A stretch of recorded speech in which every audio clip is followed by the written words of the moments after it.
on YouTube. Live YouTube channels on the PlayStation. Isn't that amazing?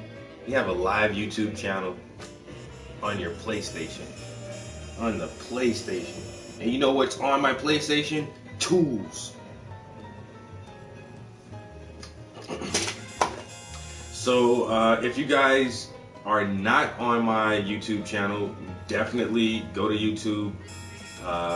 My channel is my real name. If you're on my Instagram, everybody knows my name is Travis Prince. It's a really simple, plain name. You can go to YouTube, just type in Travis Prince, and I'm pretty sure you will find my live stream. So we're going to be in the studio for a couple hours, guys. I'm going to turn off Instagram, and yeah, because I actually need to use my phone to make changes to the stream. There's a PlayStation app that you can manipulate your stream with.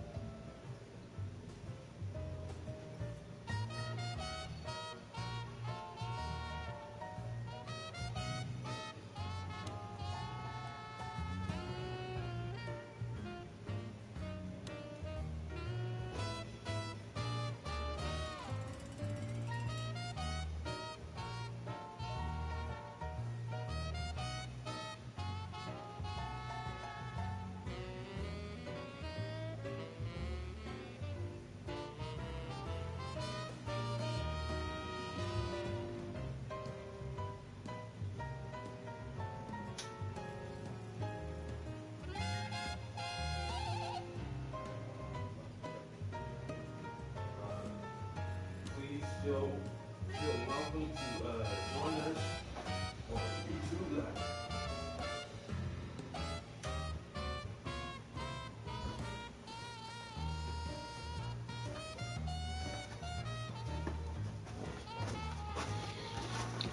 Oh,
magic.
All right.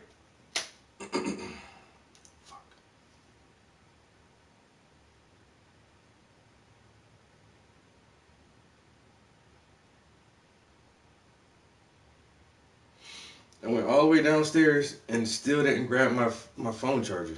Ain't that some shit? I'll be a monkey's uncle. Well, not actually, because I'm not a monkey. But if I were a monkey, I'm pretty sure that I would be a monkey's uncle.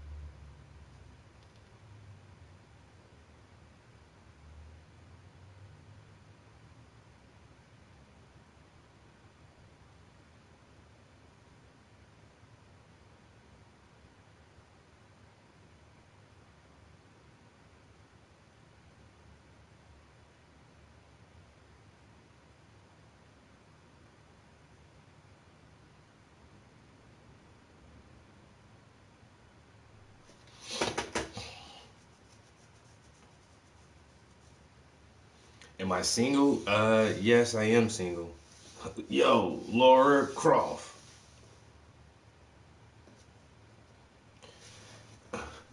You can't see what?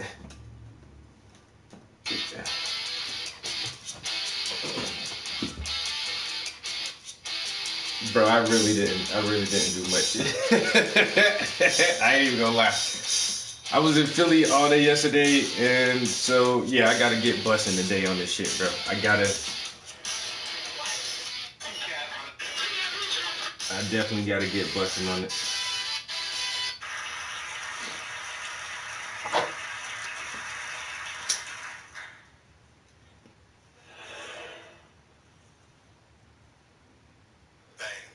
A little bit. That was kind of cool. I just created everything. I mean, heaven and earth. I'm just trying to get all the white railing done first, because those are the most predominant lines that are the closest to the foreground. So if I can get those white lines, all the pickets done, I think everything else will kind of just flow real quick after that. Exactly as I planned it. Wait a minute. How can I create time? They're going to ask about that. I mean, creating anything is an action, and an action requires time. So how can you create time if there's not? Oh well. Hit your Instagram for what? Tell them I know everything. Are you trying to date me? I'm sure they're going to Are you trying to take me out on a date? You guys see this? You see this before your very eyes, right? I'm getting hit on live on camera. I just got redirected to someone's Instagram. Interesting. Maybe I'm lonely. I mean, no, I can't be lonely. I'm perfect. Which I guess could mean that I know what it's like to be lonely. Does that make me not perfect? No, I'm perfect. Oh, well, my ways are not like their ways. And, keep that. That'll come in handy. Yeah, that's a good one there. So I'm thinking this will take about 6 days or so. Yeah. I mean, I could do it in a blink. No, he's probably definitely a dude, and his real name is Charles.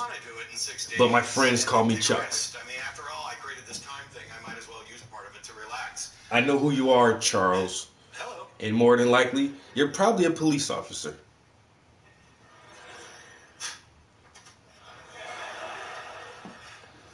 I'm perfect, so I should be able to create things that are perfect, but I really want to be the only perfect thing, so I'm just going to make them good. Nothing can go wrong with a plan like this. A perfect being with a perfect plan making imperfect... Sounds like a winner to me.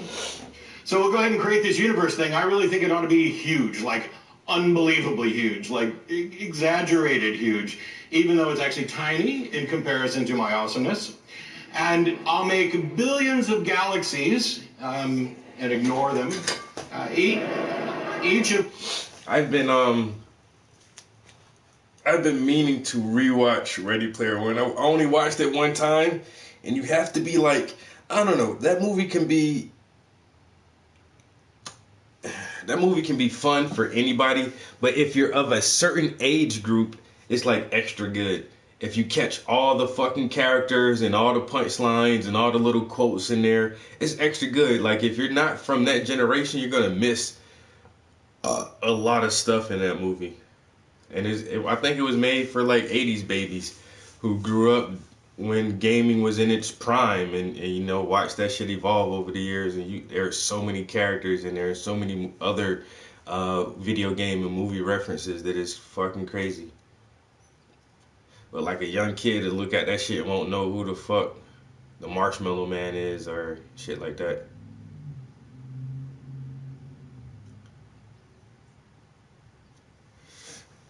Oh yeah.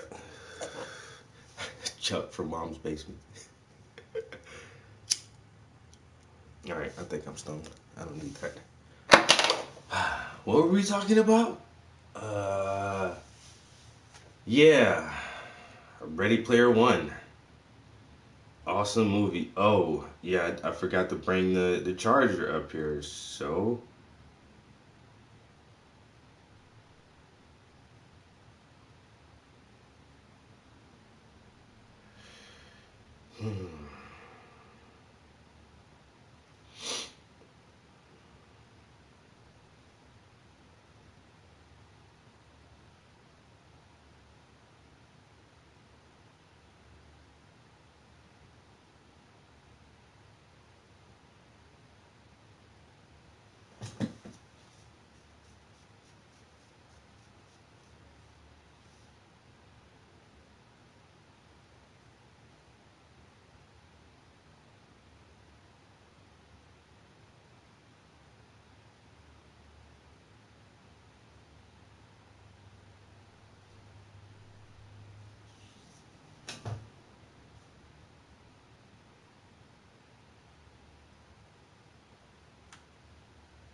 yo, that'd be so dope, bro. Bro, swear to God, you let me paint you with the mask on? Yo. Somebody said, why do you wear the mask? I remember you told motherfuckers say, because I do stupid shit. And then y'all try to post my face everywhere. You want to do stupid shit and have people post your fucking face everywhere? That's why I wear the fucking mask. I was like, yo, I gotta follow this dude. Motherfucker. Yeah, I swear. That shit'd be hot, son.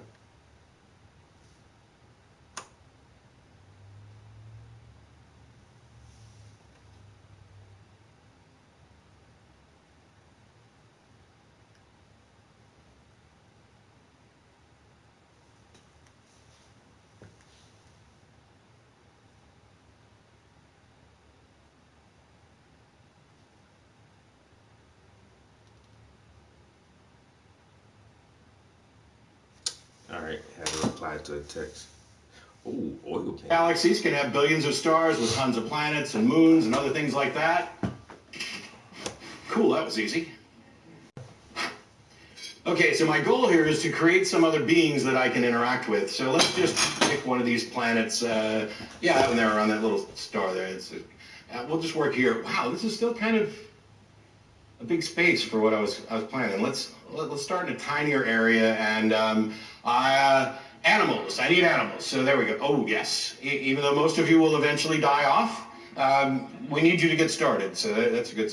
Yeah, I'm not quite feeling it. I mean, you guys are kind of cute and everything, but I really wanted to create animals that could love me and follow me and worship me, because that sounds awesome. I need them to interact with me, but so far what I've created is just kind of crap. I mean, they're a bit too simple. Why did I do that? Let's create something that we need something that's a little more like me. I mean, that just makes sense. Hey, Adam, psst, wake up. Cool. I'd like you to start off by naming all these animals that I made. I don't need to know their names, so you just do it yourself. And while you're at it, why don't you look through them and see if you can pick yourself out a partner, a mate, to help meet amongst those animals. So you've already named them. Really thought that would take longer to name. Maybe I haven't made enough yet. What's it, you didn't find any in there that were suitable? You named all of them, you looked them over, and you didn't find anybody that... Surely, what about that sheep over there? I mean, that's... There's a snail. It's not going to eat much of your food. This is when you paraphrase the Bible in fucking logical languages, like, and when you walk through the process of the Bible creation, it's like, this is fucking nonsense. And God commanded Adam to name all the animals, and he did. You did? You named all the animals, all of them. From what? What language? What language were you speaking, Adam, the first man? What did you... And all of them was named lions and tigers and bears from the beginning? Like, you just knew that, right? And then God makes a woman out of a man, which has never happened. Like, that's the only time ever has a woman come from a man. It does not happen. Women produce all life. Women bear children. That's how it works. That's the only way it works. You don't have a man and then have a woman. That's why men have nipples. Think about it. Really think about it. Why do men have nipples?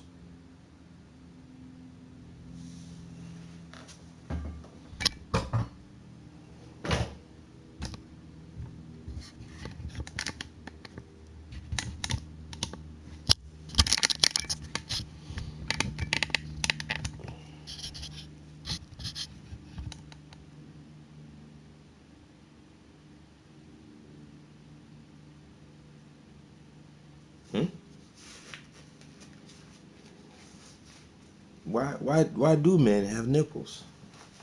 Let me go grab this phone charger.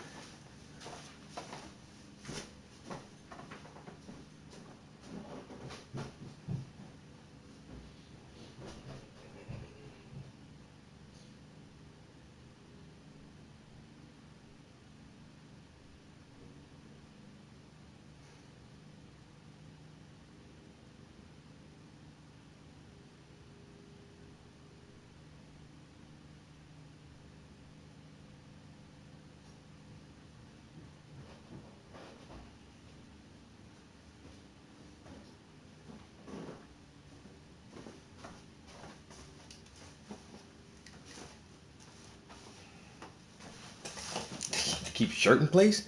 Like suspenders? Kind of, but not really. No? It's because all fetuses start out as a female.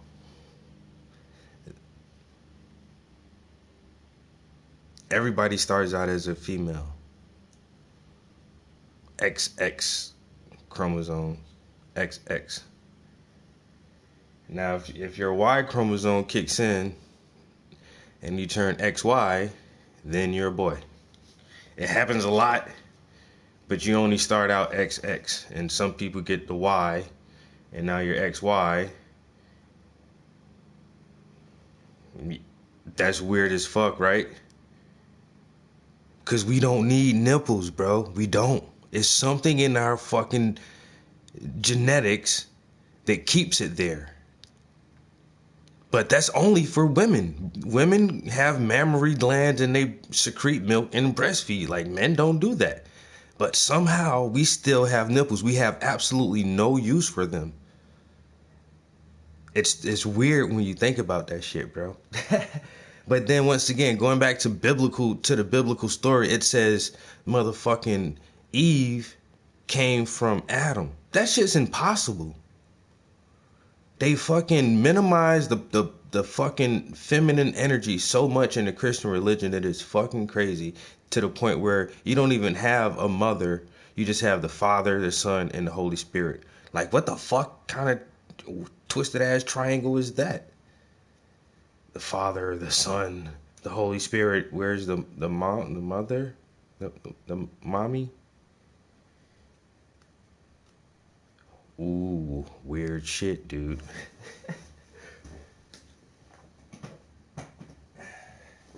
Hey, bro, this is art and education, man.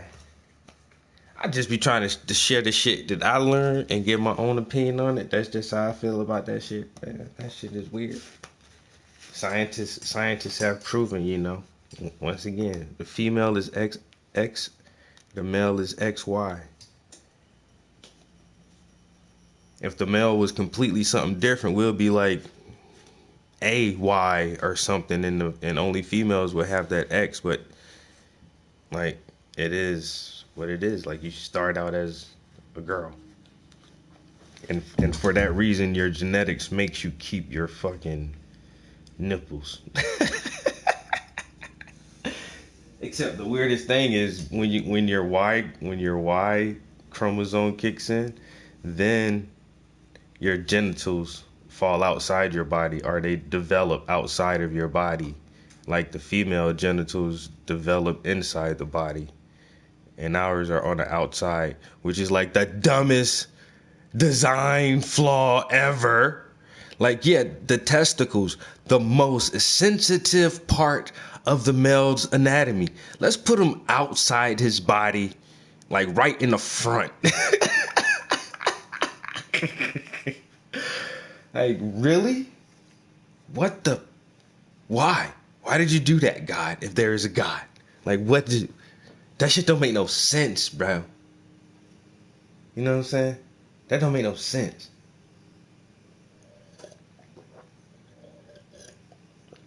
You could have been like the motherfuckers from Avatar and just have something in your ponytail or anything. This motherfucker want to put your balls on the outside of your body. Like, watch out, motherfucker. They say God has a sense of humor. I don't think I like it at all. Cause you pain, cause we stupid. Cause men do stupid shit. Yo, let's jump out a plane with a piece of fabric tied to our backs and see if it'll slow us down. All right, yeah. You wanna go? Like, nah. Don't do stupid stuff.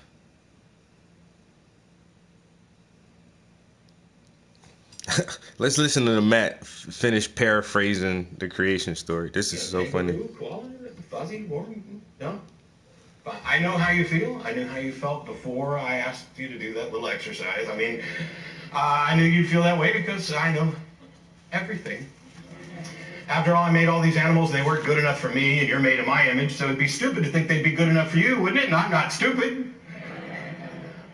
And that's something else too with the whole creation story. It's like, I thought God knows everything, right?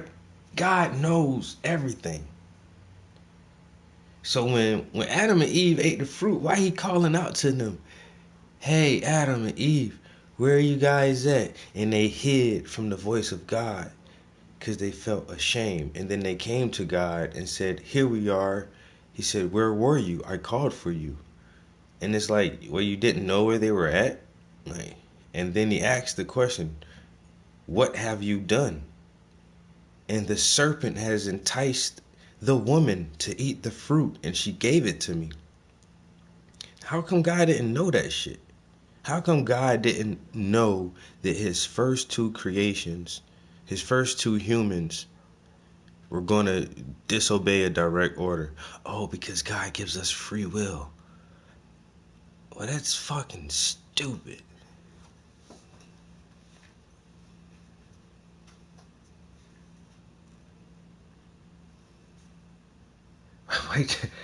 Why jump out of a perfect plane?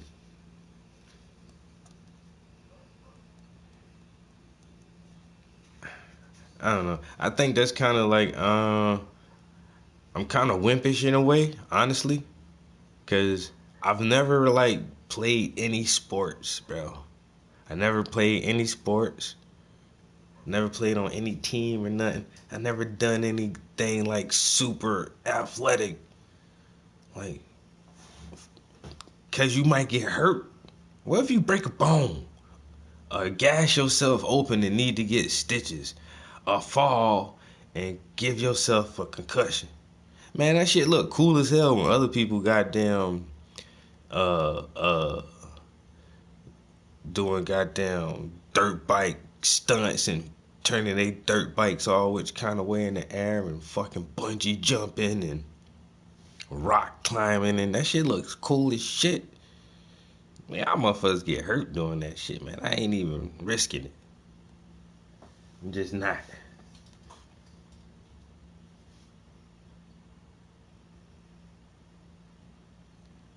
I've never played a sport in my life, dude. I've been the artist the whole time. And then I was a rapper for a little while when I thought I was a rapper. But then that shit, I realized I can't do that. So let me go back to my damn art like I normally do. Man, I tried out for football in high school, and like I went to one football practice, like one, the first one, and all the running we had to do, I was like, psh, I'm not coming back for this. Screw that. You want me to run how much? You gotta get your wind up. No, thank you. No, thank you. It's hot out here, and I'm tired. I'm about to pass out. And then, no, I'm lying. I'm lying like hell. It wasn't even the running. Like I said, 'cause this where I get real bitchy at. 'Cause, now first day of practice, they had us do like some drills with the motherfucking, uh, varsity players that were out there. It's like, what the fuck? And so after all this running back and forth and up and down the field, and then they want you to fucking like square off against these guys, these bigger high school kids, and tackle each other. Man, the first dude hit me, I knew right then, this is not a sport that I'm going to enjoy. So I considered all my options, and I gracefully bowed out.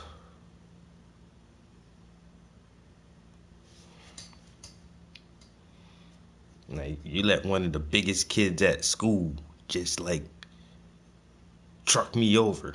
Like, no. No, thank you. You know, my pencils and my pastels.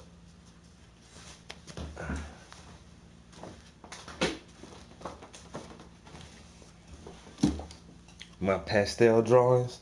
I'd rather do this, homie. I'm not gonna lie to you. I'd rather sit in here and do this instead of go out somewhere and I don't know. I ain't gonna lie. The only reason I tried out for football is because of peer pressure. Because of peer pressure. And motherfuckers always saying some shit. And I've been always like the extra slim dude. Like, man, you can run fast. You can run fast. You should run track. Man, I'm not running track, bro. You never tried out for basketball? No.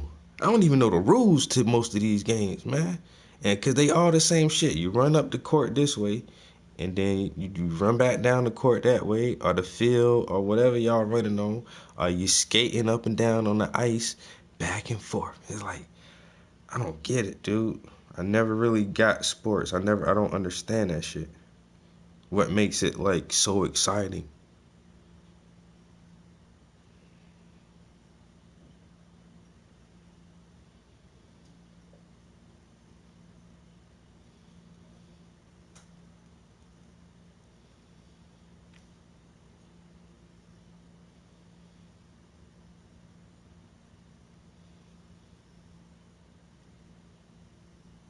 That they've fixed our growth, our maturity. You're fixed about the age of 15 for the rest of your life. That's how it seems. I'm not kidding either. That's how people are fixed. The guys are the same. Sport. I go to the gym. I go to the gym almost every morning. If you go to my Instagram, you'll see some workout videos.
get it in the gym, man.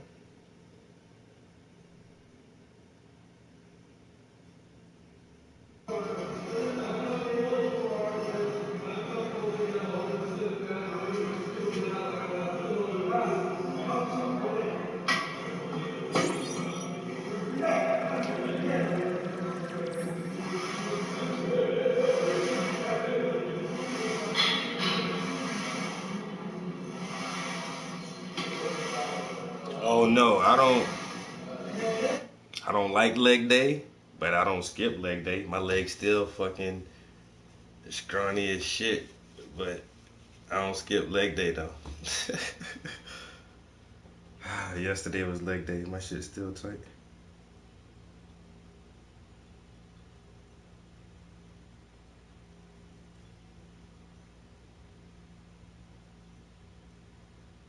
I thought I had more workout videos.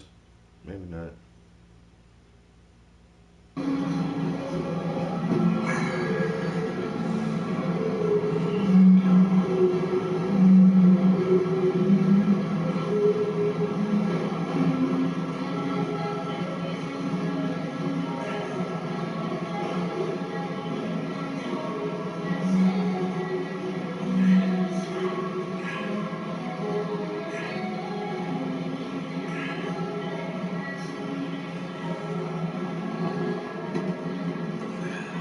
No, I'm not getting no bigger than what I am right now, bro.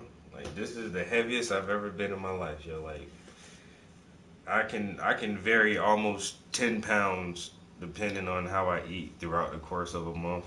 But I stick right now. I try to stick at like 165. Like I say, if I'm busy for weeks on end and not eating properly, I'll drop to like 158, some shit like that. I can lose a lot of weight just in a couple weeks. But then if I eat big meals every day and just like stay on a good regiment diet, I can get like 8 extra pounds. But I don't want to, like, I was 172 for a while, and that shit was too much for me because I couldn't lose my stomach fast enough, and I still got like this, but that's mostly skin now, but I had like a chunk in there that was like fat, yo, that shit was fat. At 172, I was like, damn, that's too much for my height, because I'm not that tall. So I don't need to be that big, yo. I don't need to be that strong either. If I can just generate 35 pounds of pressure per square inch, that's enough to knock a motherfucker out. You ain't gotta be some super big ass motherfucker, bro. Just gotta know how to move and hold them hands. Shit. You can knock anybody out. You see them slapping contests? Yeah, I was watching some slapping contests the other day. Motherfucker just slap a dude to sleep. Yo, I was like, God damn, he slapped the shit out of his ass. Open hand, slapped this motherfucker and knocked him out. Shit. That's some shit, bro. Yeah, you don't need to be no big dude. That shit be looking kind of funny to me any damn way. When you too big, like, I know you on some kind of juice. You shooting up something. You can tell like fake muscles and real muscles. Till the day they die, they're watching sports. They're watching international corporations that own massive sports teams where guys are paid millions of bucks each per year for throwing or kicking a ball around. Something children do. Something you grow out of as you grow up. And they knew they'd do this because H.G. Wells talked about it a long time ago. No. You see, when they take away your manhood, you only project it through someone else. Someone else who pretends at a weekend to be your tribe and he's fighting someone else. Because in your own life, you have no power at all. And you're putting on that fat gut with all the fast food you eat and the booze you drink. But there you are, suddenly you see yourself as a warrior for the weekend. What a joke. What a joke. Everyone's been manipulated by science and scientific indoctrination. Damn, I put the wrong stuff in there. Shit. Including their whole psychology. That's a big part of it, the biggest part of it. Which also is going to be joined with the US under the Anglo-American establishment. Wrote about the kind of culture and the changes of culture over a 100-year period that they would actually design, implement, and bring in. And H.G. Wells talked about it too. He talked about arenas. He says arenas could be put up across the world for sports, for instance. Now, at that time, the sports was something that children, school children were into. Adults became adults and got onto adult things. So it was unimaginable at the time that people could actually believe that there's even a need for adult sports and entertainment, never mind having arenas built across the world. But he said we can do this and foist basically a sports culture for the males. Using a tribal system. We're all tribal to an extent. That's why we even bother to vote for a tribal leader. This is well understood. That's why we're supplied with these leaders. And because the average man was to become more disengaged from his own destiny as the expert class arose, it was decided that the males would get their outlet, basically, gradually becoming helpless as males, through sports. Therefore, they'd have a tribal team they could identify with. They could cheer them on as they were winning. In their own personal lives, they were getting nowhere. They were getting disenfranchised in a sense as experts took over decision-making for them in all kinds of fields. So this was psychology at use, planned before they even implemented the sports. When radio came along, of course, they used that to the maximum. Sports for the men, soaps basically for the women, and then in came television, as I say, with its alpha state, its hypnotic state, and sure enough, around the 1960s, really, 50s and 60s, it took off. It really, really took off, and men became glued on Saturday nights to the sports shows. A culture industry, which is called by its own the culture industry. The Soviet Union had a department called the culture industry. Their actors and directors were called the cultural leaders, because they would, like a computer, people like computers,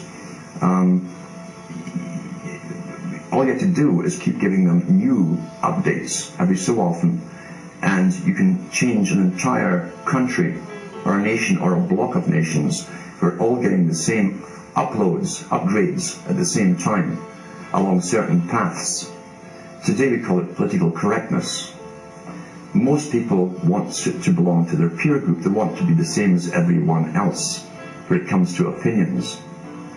In fact, they judge their own personal sanity by bouncing ideas off their neighbours and friends who will answer back and agree on these same topics in kind. It doesn't matter if the topics or what you're given are facts or utter nonsense, as long as everyone agrees at the same time. You'll say, well, I'm sane, and your friends will all agree because they've had the same information given to them. Whoa. So I see Elevate almost like mental exercises. It's like taking your brain to the gym. I'm seeing myself improve in different ways that I didn't know I could. I write a lot in my job every single day. No, I definitely don't want to get bigger than this. I want to get more defined. That's what I'm going on now. So like, if I can just get more definition in certain parts, like especially my legs. I've been really trying to work on my calves because I don't have, my legs are shit, bro. So if I can pump up my calf and my fucking quads a little bit, then that'll be good. Like my back, my arms are good. I can just stay toned. You know what I'm saying? Like if I can just stay toned up, I don't need to get no bigger.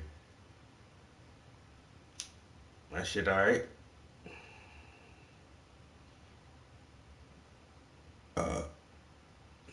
So yeah, like I say, 165. I'm 5'9", 165.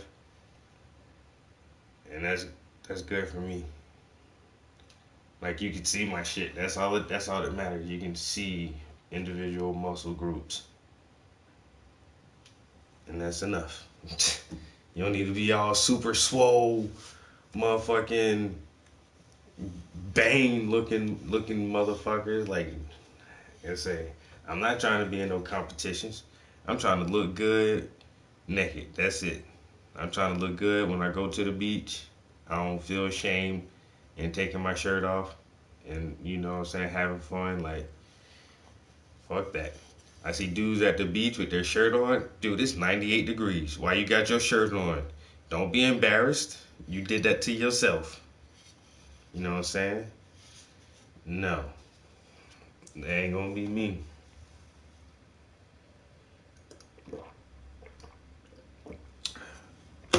So, and then I get it too, like, it is a lot to do with genetics. Like, some of those really big bodybuilders, they're genetically predisposed to that shit. Like, even no matter how hard I push my body, even with like supplements and steroids or something, I'm only gonna get so big. There's only so much mass my body will allow me to produce. And it's not like I'm gonna grow another half a fucking foot. I'm done growing. Like, so if it's weird, like, you shouldn't even try to push your body past like its natural limits. Once you start having to take like extra shit to gain muscle mass and all that, like, that's ridiculous to me. Some guys are, you know, in high school, they're fucking 6'3", 200 pounds already as a kid. That's how they're built. And they will be able to have larger muscles and be able to pack more muscle mass on because they're already built like that. And some motherfuckers in high school are like me, 5'9", 130 pounds, and dude, you're not gonna get much bigger. It's like, just face reality. No matter what you do, you're not gonna be fucking 6'3", 200 pounds. You're just not.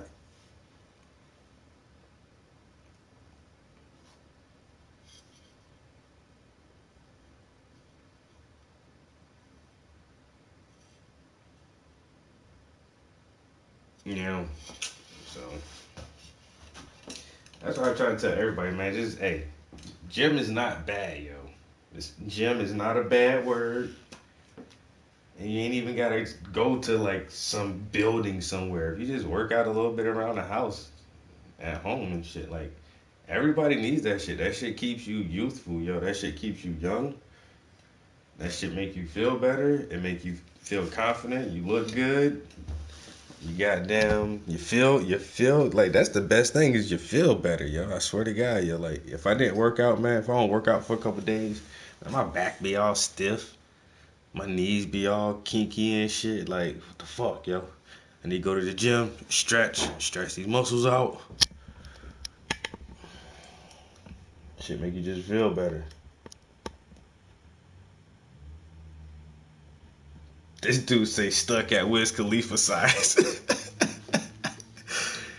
Yo, but Wiz gained weight now. Matter of fact, I swear I saw, let me see.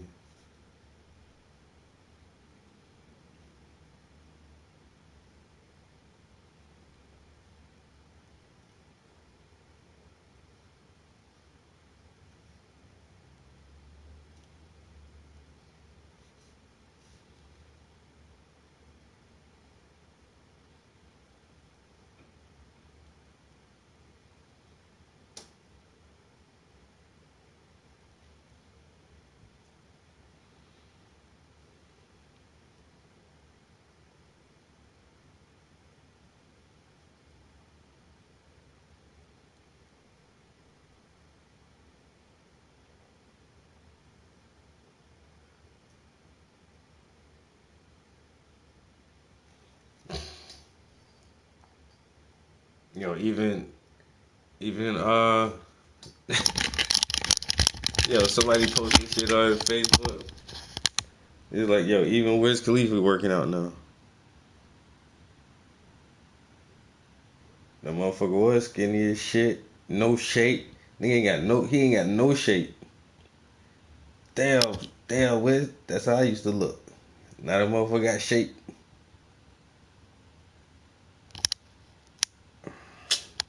People get tired of being skinny. Like I say, you ain't got to get super big either, though.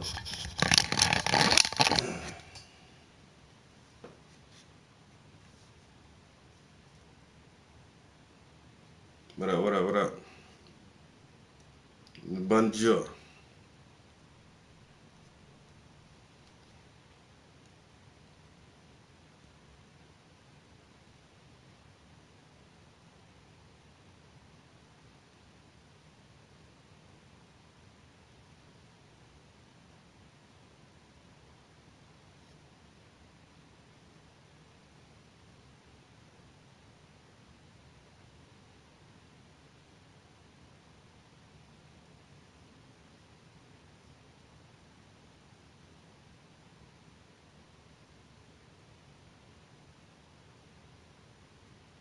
Hello, good morning.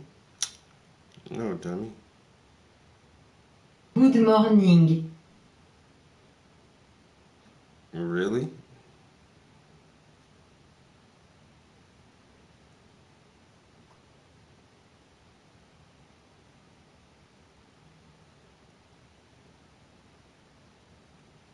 Why didn't that fucking translate?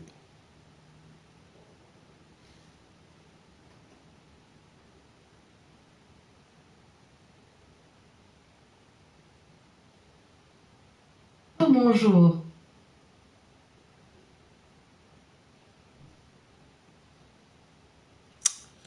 Yo, my translator's acting crazy this morning.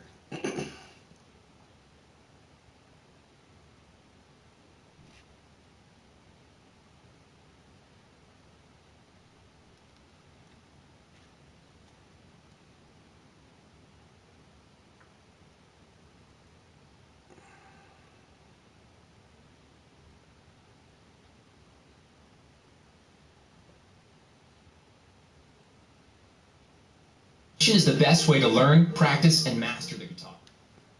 Are you sure? Are you sure it's the best? No. But I know how you feel. I knew how you felt before I asked you to do that little exercise. I mean, I knew you'd feel that way because I know everything. After all, I made all these animals. They weren't good enough for me, and you're made in my image, so it'd be stupid to think they'd be good enough for you, wouldn't it? Not stupid. I was just suggesting it to teach you a lesson. Tell you what, why don't you take a nap, and I'll go ahead and hook you up. One little rib ought to do it. After all, I'm making the inferior version of you. So, she can't be equal. That'd be as dumb as making you equal to me. All right. All right, you two. Welcome to Eden.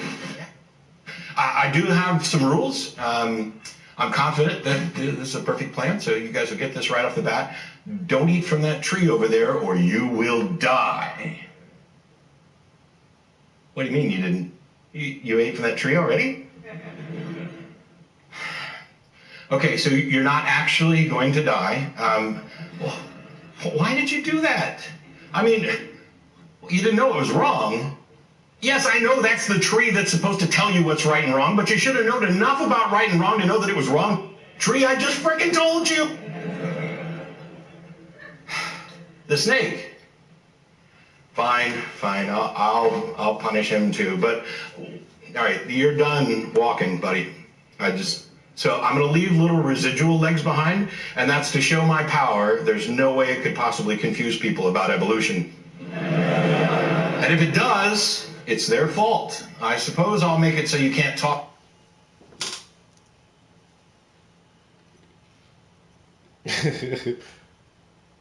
Oh, damn.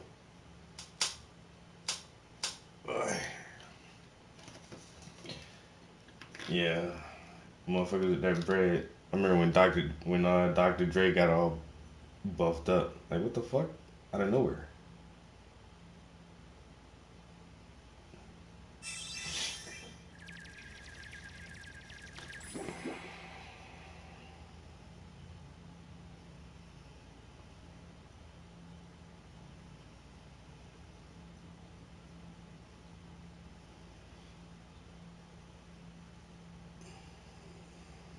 I really do believe I'm messing these lines up. I ain't gonna hold you, bro.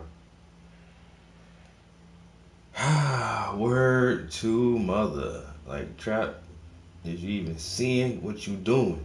Because you steady painting and fucking it up. I tell you not to fuck it up. I turn my back. I turn back around. You fucking up. I turn my back for 2 seconds. I turn back around. The paint is already fucking up.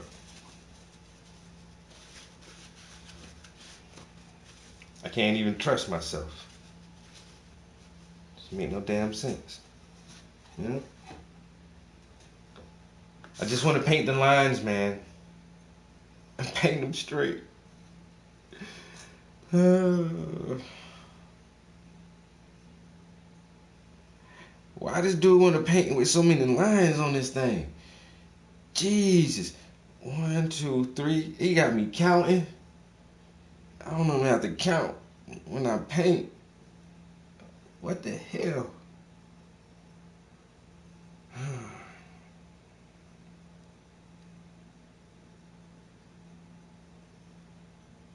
What I'ma do? What I'ma do? It's too much.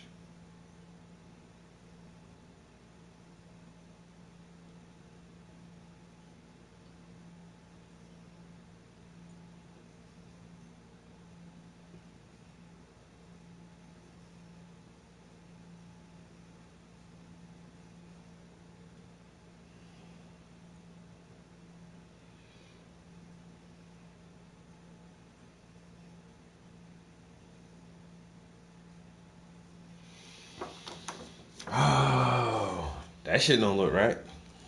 I ain't gonna lie to you. What? You already ate from the tree. That's the thing too. Like that's the one big question too. Okay, they ate from the tree of knowledge of good and evil. The tree of the knowledge of good and evil. But see, there was another tree too.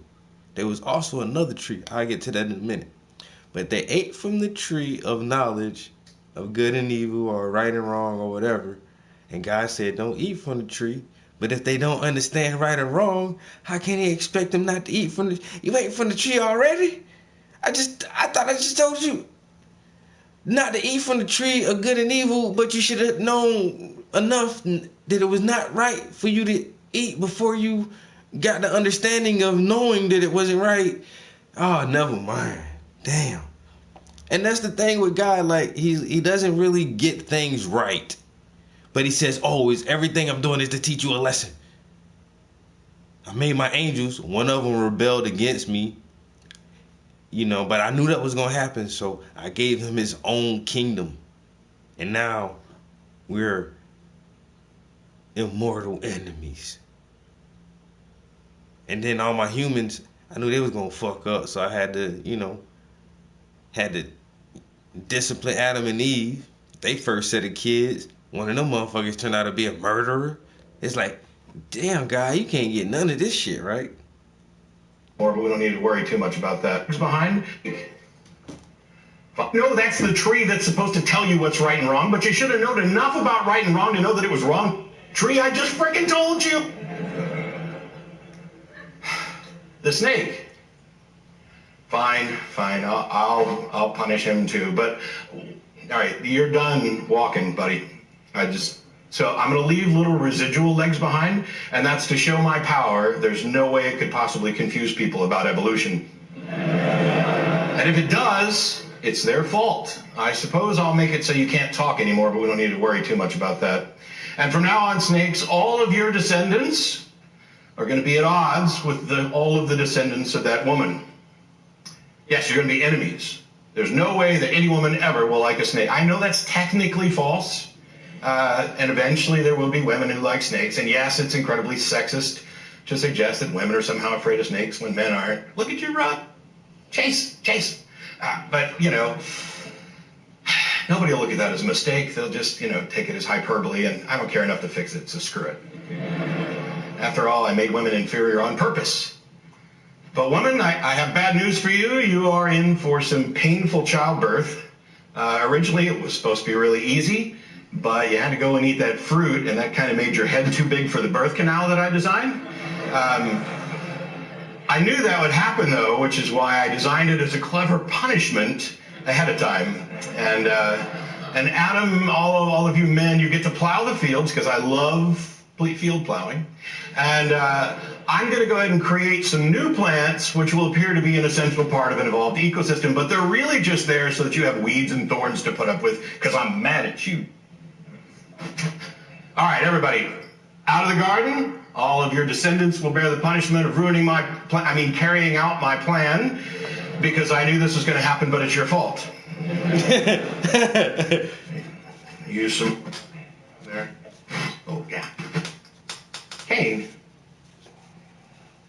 you killed your brother? What the fuck? We just got started. Yeah, I know you're tilling the ground like I asked you to, but he was sacrificing sheep to me. Of course I liked his better. The blood and the smoke, I mean, that's way better than burning wheat.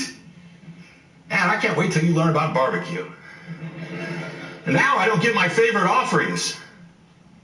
So I'm going to go ahead and mark you and send you out so that people know you're a murderer and that they're not to kill you. And later on, I'm going to expect murderers to be killed. So count yourself lucky, young man. You get to be the one exception. What's that? What other people? Oh, so maybe I created some other people and just didn't tell you? Or, you've got sisters and brothers, they've spread out, It doesn't matter.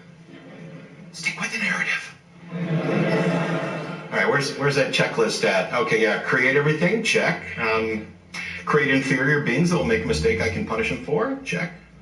Give them, start them out on a difficult life in this world, check.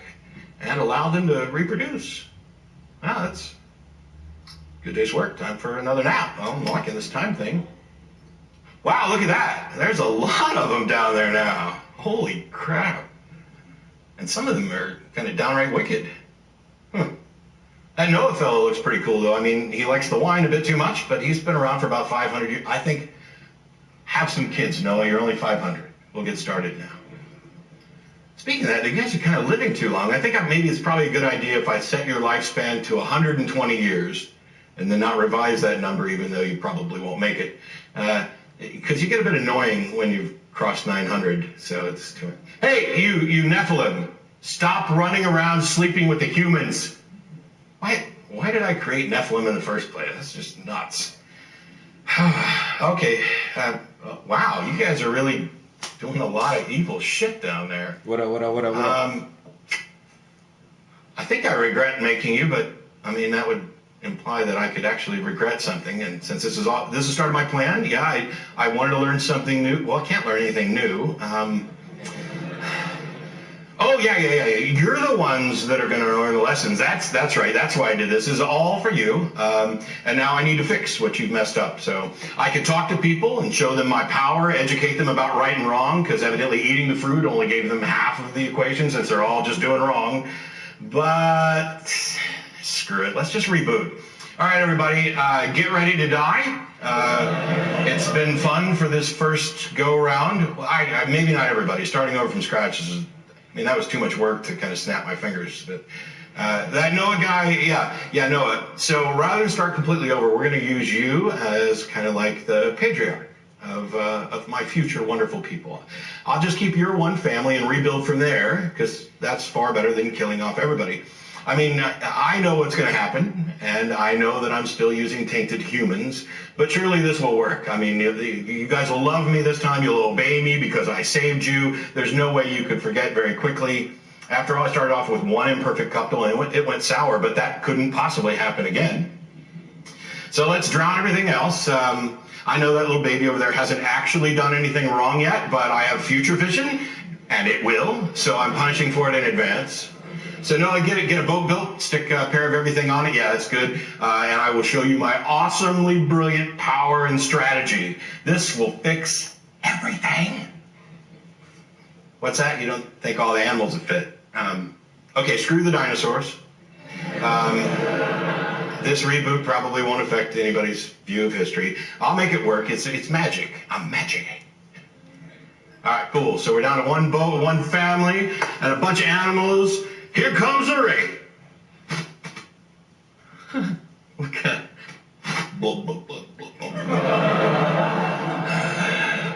Oh, that's pretty good. All right, waters recede. Now, you animals, listen up here. We got short time here for you to spread out. So, kangaroos, wallabies, the most deadly things. You guys head off to Australia. Don't you dare whine about the long trip. I spared you from my wrath, so you do as you're told. Eventually, there will be some people there for you to try to kill. All right, Noah, we've reset everything. You are now the prime example. You will usher in a new age of righteousness and praise and sacrifices and sheep and plenty of juicy worshiping too. Welcome to the glorious new world that cannot fail. I need you to start reproducing because more people does not equate to more chances for things to fail. What's that? Noah, why did you start off this new exercise by building a vineyard and then getting your ass drunk on wine? Why did I pick a drunken sot to be the progenitor of the new world? So while you were drunk, one of your sons saw you naked and you cursed his descendants to be slaves of his brother's descendants. Who gave you the power to curse people? That was my idea. I started this cursing stuff. I did this long before you were around. You really are kind of like me, Noah. I'm glad I picked you, but stop with the drinking. My God. All right, I need a break. Let's take another quick nap here and... Wait, what are you guys doing down there? Oh, you're building a tower. That's awesome. Is it to honor me? No. How can you possibly have enough people to even attempt this? It's only been a few hundred years since I flooded and killed all of you, and now you got enough people to build a whole massive city, and you're starting work on this tower? I guess my instructions to be fruitful and multiply are kind of worked out. And the sex thing's pretty good. So why are you building the tower? You want to build a tower to promote unity and stay together and keep from spreading out? Yeah, that's no good. If they keep doing that, there's nothing they won't be able to accomplish. So now you all speak different languages, and I'm going to scatter you around the world because that's exactly what you wanted to not happen. Down with unity. How dare you want to be united? I'm not quite sure how that actually works into my plan, but it's... it actually must work in my plan. Maybe I'm a little hung up on the fact they're becoming a little bit more like me, but... All right. So this plan of trying to get everyone to love me and worship me has failed again, just like I planned for it to fail. Especially after I took a unified people and spread them up. So I think what I want to do here is we're just going to pick one group of people. They'll be my special people. I know this sounds a lot like the time I picked Noah and his family as my special group of people, but it's completely different because last time I killed everyone else, and this time I'm not going to kill everyone else because then they'll recognize how special I am and how important they are that I didn't kill them. So Abram, I pick you and your nephew, that Lot fellow. He seems pretty cool. So I want you to go out and head out together. We're all going to get started on this nation building process right now. What's that? The Pharaoh's got the hots for Abram's wife. We can't have that. Let's just give him a little disease. And I tell you what, we'll give the disease to his whole household too. That seems kind of fair. There's no sense in just punishing the guilty if I have the opportunity to drum up a Kaiser Soze-like reputation by going after the family and people who owe them money. So, yes, I know, Abram, you lied and said that your wife was actually your sister, but that guy should have known that you were lying to him, and even if he didn't, screw him. You're my favorite people, so we're going to punish him. And besides, you lied, but I haven't yet explained to you that lying is wrong. I know the descendants of the people who ate the fruit, but I need to later on, I'm going to actually tell you that lying is wrong. And it's also wrong to whore out your spouse to the king. I mean, it's probably not a good idea. So, you and Lot have kind of separated a bit. You were arguing over land. So we're trying to do nation building here. Fine. Why don't you guys maybe start at either end and work towards the middle if you just can't get along? And Lot, you're gonna settle around Sodom. Pretty sure that's a mistake, but hey, you make your own choices, except for when I make them for you. But so I tell you what, Abram, let's make a deal. you're my favorite anyway. You've always been my favorite, and you're going to get pretty much everything. It's kind of like a last will and testament, only I'm not going to die. Or at least your descendants will, or at least I'll promise them that they will. Because you're my favorite. I just need you to do something for me. So would you go out and get like a 3-year-old cow, a 3-year-old goat, and a 3-year-old ram, and then also a pigeon and a dove? You know, they're the same thing. You got them. Cool. You're doing great. So this is going to seem really weird. I need you to cut the animals in half. No, not the pigeon or the dove. Just ignore them. I mentioned them, but we're not actually going to talk about it. Just so the cow, the goat, and the ram, just cut them in half and arrange them, roughly like that. Now, this is going to seem weird, especially since I'm talking to you right now and giving you instructions on how to slaughter these animals properly. But I need you to do this in order to allow me to speak to you in a dream. Where I can give you more information than I can give you right now. The all-powerful creator of the universe must have blood to communicate more effectively. This Abram guy's like doing everything I say. This is awesome. I think I have finally picked the right horse to bet on. All right, so here's the deal. I know that you've got a son through your slave, and that's fine, but I'm going to give you a real son, because stepsons aren't real, and through your wife, and he's going to be the legitimate heir, and then your slave son's going to eventually, his offspring are going to form another religion called Islam, but it's probably not going to be that popular. So I'm going to rename you Abraham. And we'll rename your wife too. And I'm going to make a covenant with you. And the first thing I need you to do is cut off your foreskin. Holy crap, he's actually going to do it. Yes, foreskin. And then you need to instruct every one of your descendants and all of your slaves that you buy forever, for the rest of time, to cut off their foreskins too, because I really like me some foreskins. Which is why I'm going to love David later, even though he's probably gay. I don't know why I love foreskins so much. That's kind of weird. I'm pretty sure I invented them just so I could have them cut off. I mean, that's... Foreskins, blood and guts and smoke. So we're going to rename your wife, and eventually I'm going to give you a son. I know that Sarah's old, but she's centuries younger than your ancestors were. What? There's something going on in Sodom? All right. Should have known this already. But I'm going to go down there and investigate for myself, because I am a good skeptic. Holy crap, look at Sodom and Gomorrah. How did things get so messed up so quickly? How did an entire city become corrupt? There's like nobody good down there. It's smiting time. I've been waiting for a good... It's been so long. What's that? Abraham here? Oh, Lot's over there. Like me to save Sodom. No way, dude. I see. So... 50, if I can find 50 righteous people you want me to save, all right, I'll do 50. 40. 30, can I get a 20? Can I get a 20? 10 people. If I can find 10 people, all right, fine. If there are 10 good people there, I won't destroy Sodom. You know, I just can't abide wickedness, and I will destroy the whole world and save 8. But for your sake, I'll spare the city if there's 10. Plus, I already know there's not. So it's mighty time. So Abraham I get this. I sent some angels down there, and they met up with Lot, and he invited him into his home, and you won't believe this. So the people from the town started banging on the door, wanting the angels to come out so they could have sex with them. I told you this place was bad, not amazing, bad, amazingly bad. But Lot, so Lot actually offered up his daughters to the crowd to. I don't think he was actually going to do it. I mean, maybe, who knows? But he protected my boys. I mean, they have magical powers. Surely we can offer up a couple of women to save my precious angels. Now don't add, but I did go ahead and destroy that town. But don't worry, I got Lot and his family out. They are all safe. They were good to my angels. I don't think he really would have done that.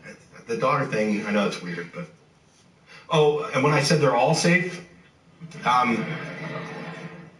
so Lot's wife kind of disobeyed me and looked back at the awesome destruction that I was pouring out on Sodom, which freaking rocked. And so I turned her into a pillar of salt.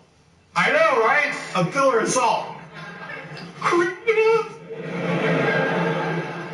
That's so strange and clever.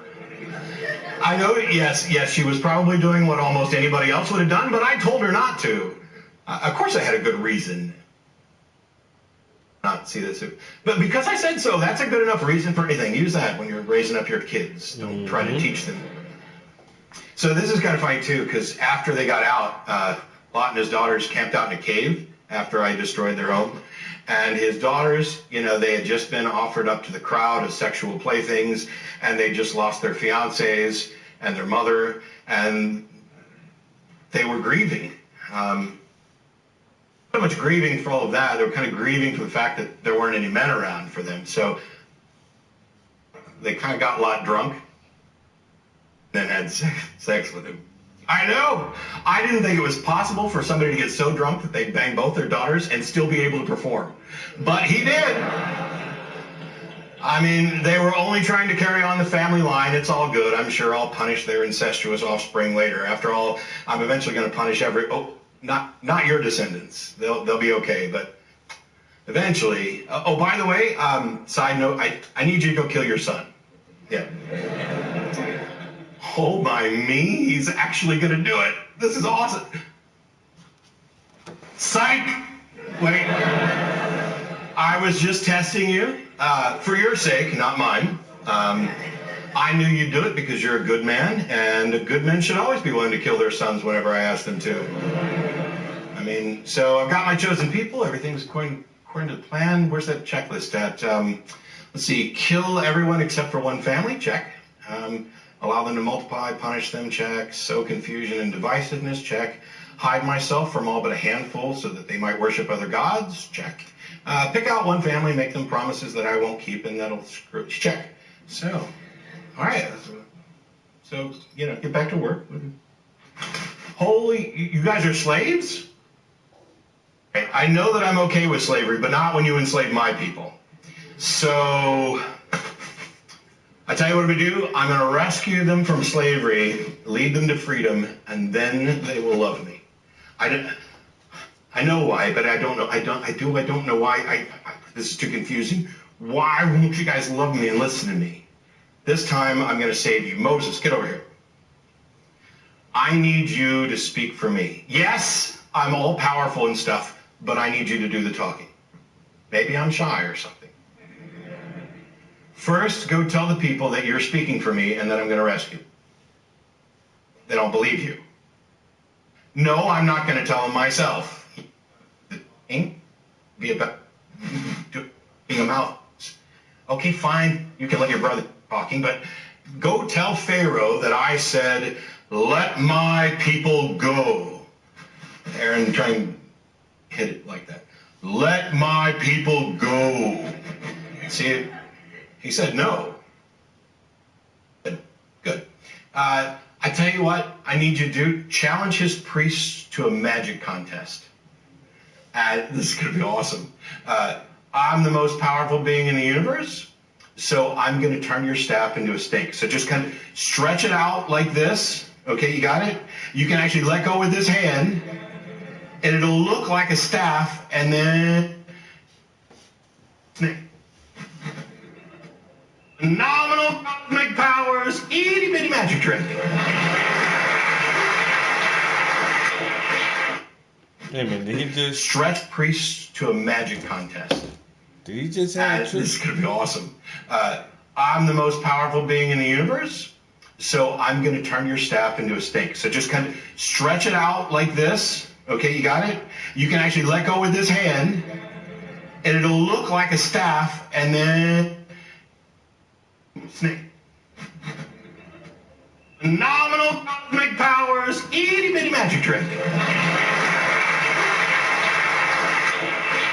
Oh wait, they can do that too? What is there some? Who's giving these guys powers to turn staffs into snakes? You guys have gotten a lot quiet lately. Thanks for the help. All right, well, my snake will eat theirs. We'll be done. That's all good. So you can't top that. So now he'll let him go. No? What am I going to do now? Smiting's kind of boring. Eggs. Plagues will be awesome. Plagues are like a special form of smiting where I'll use mostly natural disasters so people can rationalize it away later.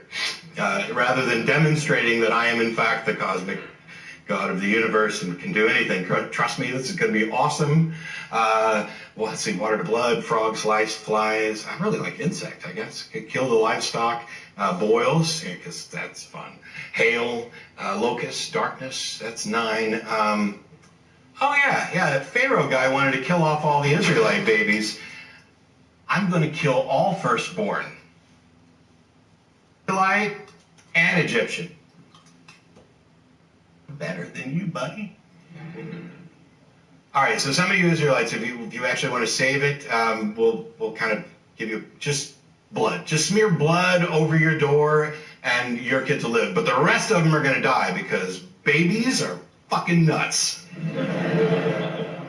I love blood and foreskin and I don't know, whatever.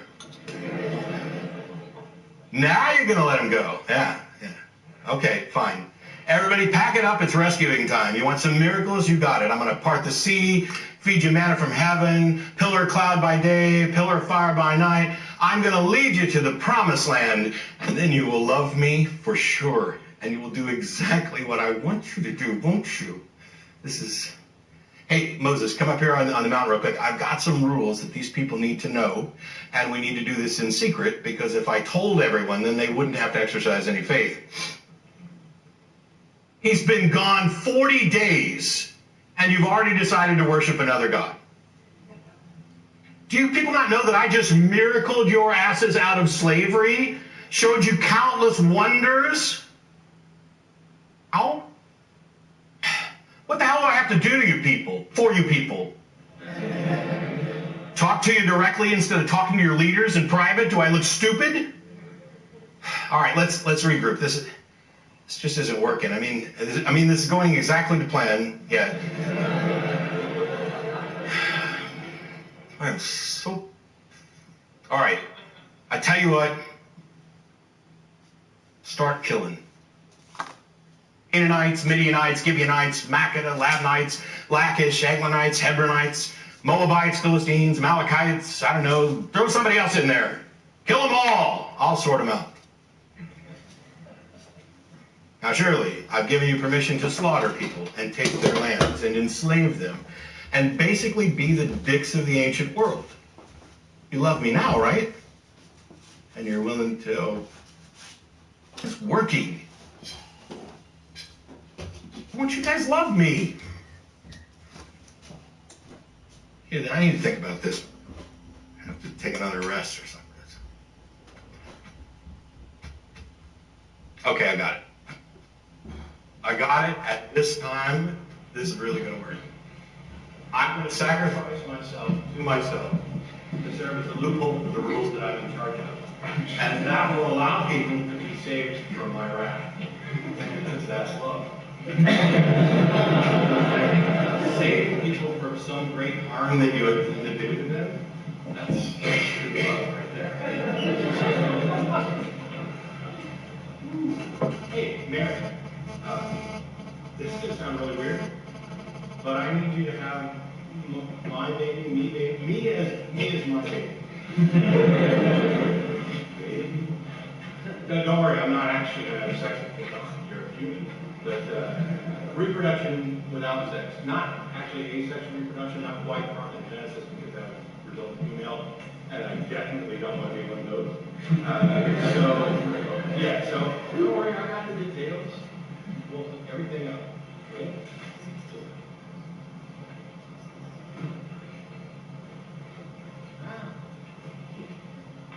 A little boy.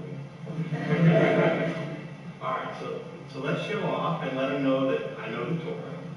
I don't want to make it obvious that I'm God right off the bat. So let's just think of a really bright kid, just an obnoxious show off bright kid.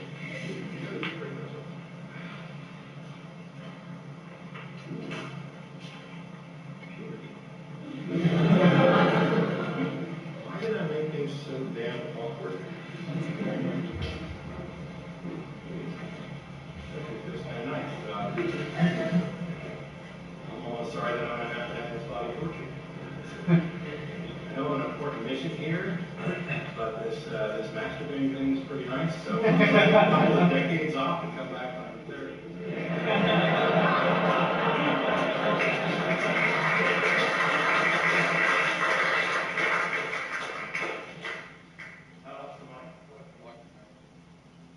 Did anybody notice I lost a mic?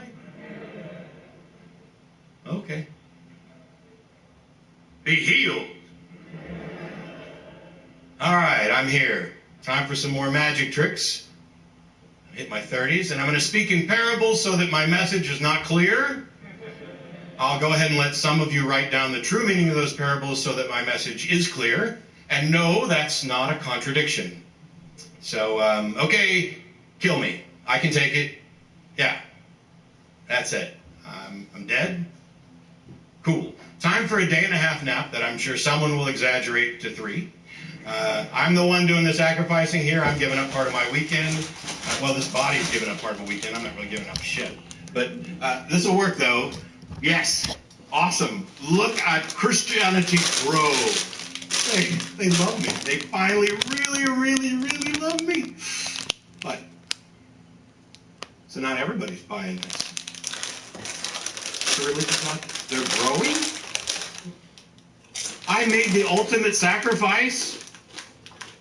No, I'm not talking about the weekend that I was dead. I'm talking about lowering myself to be one of them in the first place. Why doesn't this ever work? Oh well, in the end, I'm going to destroy everything and save whoever I want, and damn whoever I choose. I mean, start this by creating the people that I like already right up here with me to begin with. Say it was all so hard. What I did with the angels, and ooh, that kind of failed too, that whole Satan thing. But why won't you love me? Okay, so here's the deal. You guys write this stuff down. We need to make sure it's recorded in languages that will change and die out, because I can't be bothered to communicate clearly and directly and frequently. I've transported masturbation up here because it's fun. I will be busy. So write it down. Paraphrase if you want to, embellish a little bit, but get the gist. I'm awesome. I have an awesome plan. Everything always goes according to my awesome plan. When it appears that things weren't working well planned, or weren't well planned to begin with, or aren't working according to plan, that's your mistake, and the problems with the plan are your fucking fault. If you'd have just listened to me, if you hadn't eaten that fruit, you'd understand that this is your fault, and that there's no contradiction between the fact that everything is exactly as I planned it, and that you're responsible for what went wrong, because I planned for you to be responsible for what went wrong, so that I could save you from my wrath. Why aren't you getting this? Don't you mock me, Dillahunty. Don't you mock me again. I will smite your ass. I'm warning you. Okay, he mocked me again. You better not do it again, I'm telling you. He did it again. Ugh, I'm really going to smite you now. Holy crap, he's saying that none of this makes any sense. Did you hear him? He's saying that my actions don't look anything like a perfect plan. He's saying that my intelligent design doesn't look very intelligent. He's trying to claim that my endorsement of slavery wasn't righteous. It is righteous, it's just not the Jews. He better not say one more thing, or I swear to me, I will smite his ass. Now he's asking people if they think my plan was good. Why are you asking them? Who the hell are they to judge me? I'm absolute perfection. All I wanted was love. You guys went and messed it up. Yes, I made you, and I didn't make you perfect, but it's not my fault you're flawed. He just said he doesn't think I could give him so much as a hangnail. Well, it's coming. Look at that. He's convincing people that they don't have any good reason to think I exist. What's going on? I'm going to have to smite him before this gets any worse. He's been saying this for more than a decade? What was I doing? Oh, bastard. I'd better smite him before he gets too popular. There's others saying this stuff. They've been saying it the entire time. This Dillahunty guy is just one of countless people echoing objections that countless others have raised. Hume and Voltaire. I knew that. I knew that. Yeah. That was part of my plan. Where's that checklist at? So play a never-ending game of hide and seek. Check. Make sure that there's no good reason to believe that I exist. Check. Allow the people who doubt to have better arguments than those who don't doubt. Check. Send millions to hell for not believing. Check. Step 9,384, collect the souls of all the people who love me because of my plan. You see, it's all part of my plan. I planned on you becoming an atheist, Delaney. You're just too stupid to see it. I made you too stupid to see how smart I am. That was my stroke of genius. I made you all too simple-minded to understand my brilliance. It will allow me... What did you say? The fuck did you just say? You said you're more moral than me? And everybody else you ever met is more moral than me. I have slaughtered billions, Dillahunty. There's no way you're more moral than me. I'm gonna smite, I'm warning, I'm gonna smite your ass so hard. There's some smiting coming. You just hang on. One of these days I'm gonna smite you. Why don't I just... reason I don't smite you right now. I know what the reason is. Maybe I'm not gonna smite you. I'm not gonna smite you, man. Maybe I'll rapture everybody else and leave you behind, and then I will do a powerful work in your life so that you will be my new representative. That's it. So no smiting for you. You got lucky on that. But I am gonna tell my followers to harass you and threaten some smiting on my behalf. Yeah, tell him you'll punch him in his fat face for Jesus. That's good.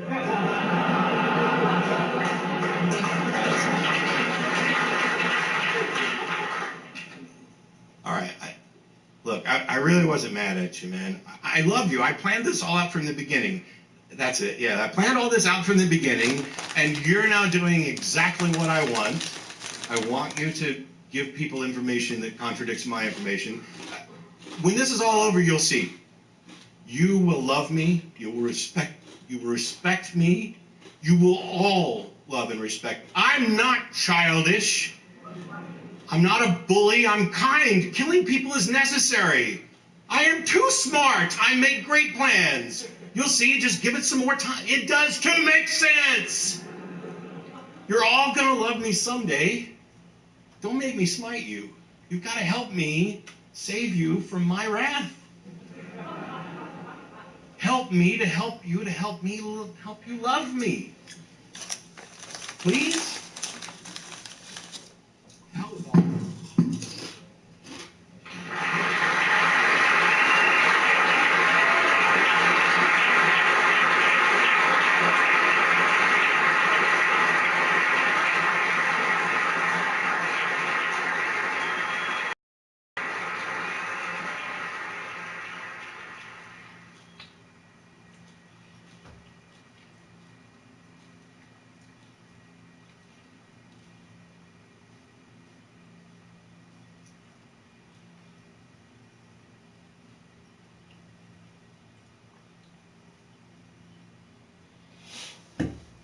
Gotta help me to help you, help me to help you from my fucking wrath, or I'm gonna smite you.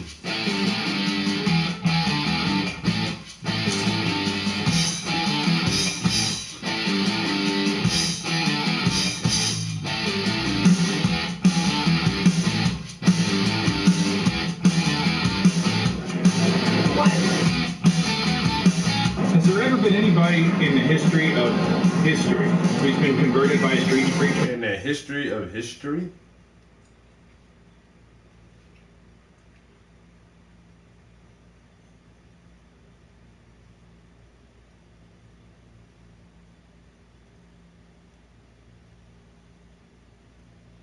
I mean, has there ever been somebody who walked and saw some cat on a soapbox with a sign screaming in a microphone, "You're all going to hell," and they drop to their knees and go, "You know, you're absolutely right."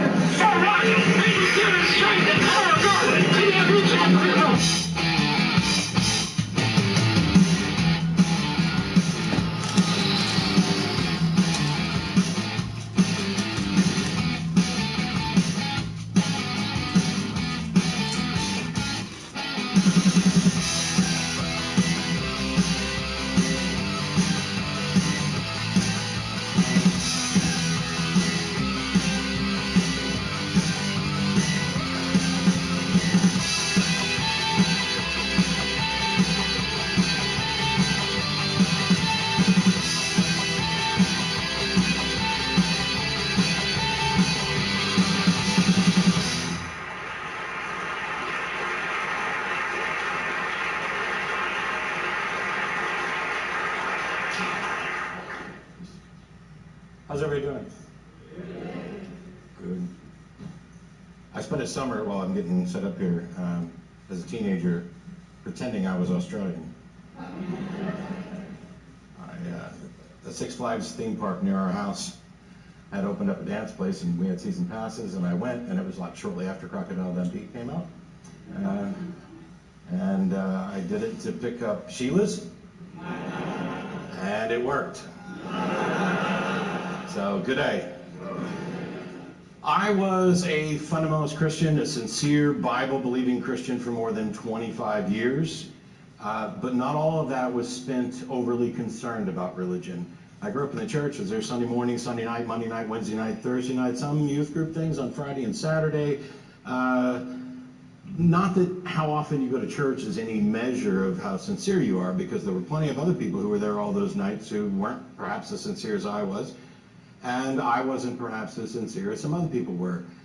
As a Southern Baptist in the United States, one of the things that that's drilled into us is that you're never good enough.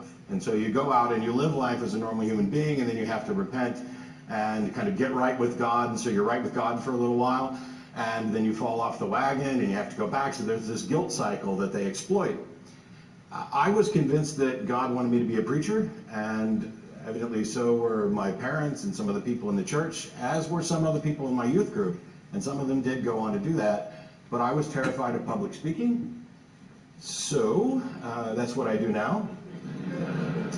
And in my teens and 20s, I was really active and into it. And then I joined the Navy because I was in love, wanted to get married, was terrified of being a preacher. So I was convinced through my entire 20s, as I lived life in a predominantly secular way, but still believed, that I was running from God and that eventually it would all catch up with me. Because one of the things that religion is particularly good at is setting up all of these protective barriers so that you have a really hard time truly escaping. And so when I got out of the Navy, I worked in the tech industry for a number of years, lost my job, and said, well, this is God punishing me for not doing what he wanted me to do. And so now I'll become a preacher. God, I surrender. I'll do whatever you want.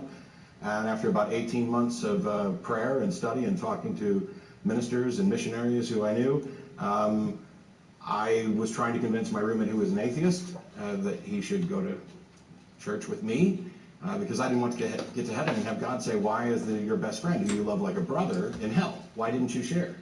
And it backfired spectacularly.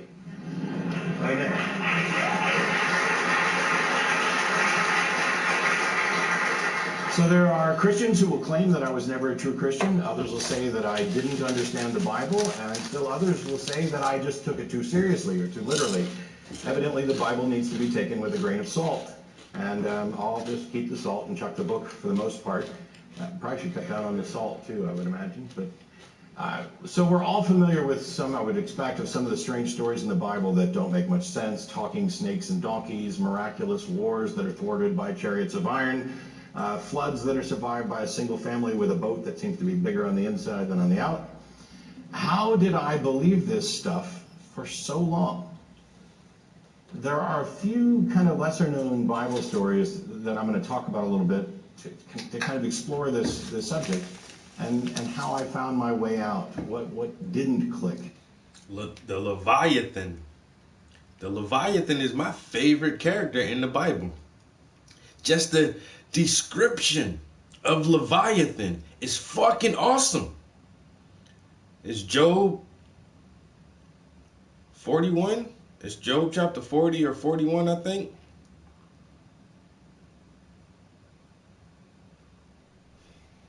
But that shit is badass, and it's in the Bible. Now tell me if you believe that shit, though. Leviathan. And why it seems perplexing to me now that more people haven't found their way free of this. There's kind of a strange narrative going on in the Bible. When I was a believer, it always read like a collection of warnings and a collection of guidances to help us live our lives. Stories demonstrating God's love for us, steering us away from harm, and working towards whatever his planned conclusion was going to be. And if it's difficult, it was our fault. If it didn't make sense, it was our fault. And we're limited creatures. God's ways are not our ways. And when I read the Bible today, I have a completely different take. It's like a sad, dark comedy of God's failures, chronicling this inept God as he keeps making plans and they fail and he can't seem to figure out why. You know, he's perfect, or so we're told, but instead of making perfect beings, he makes imperfect beings and seems surprised when they don't behave perfectly. I don't understand that. He creates Adam, and he seems a bit surprised when Adam can't find a suitable partner from amongst all the animals. So he creates Eve. And I'm baffled. You know, it wasn't the case that all of the other animals had male and female pairs, and he just didn't think that Adam would need that.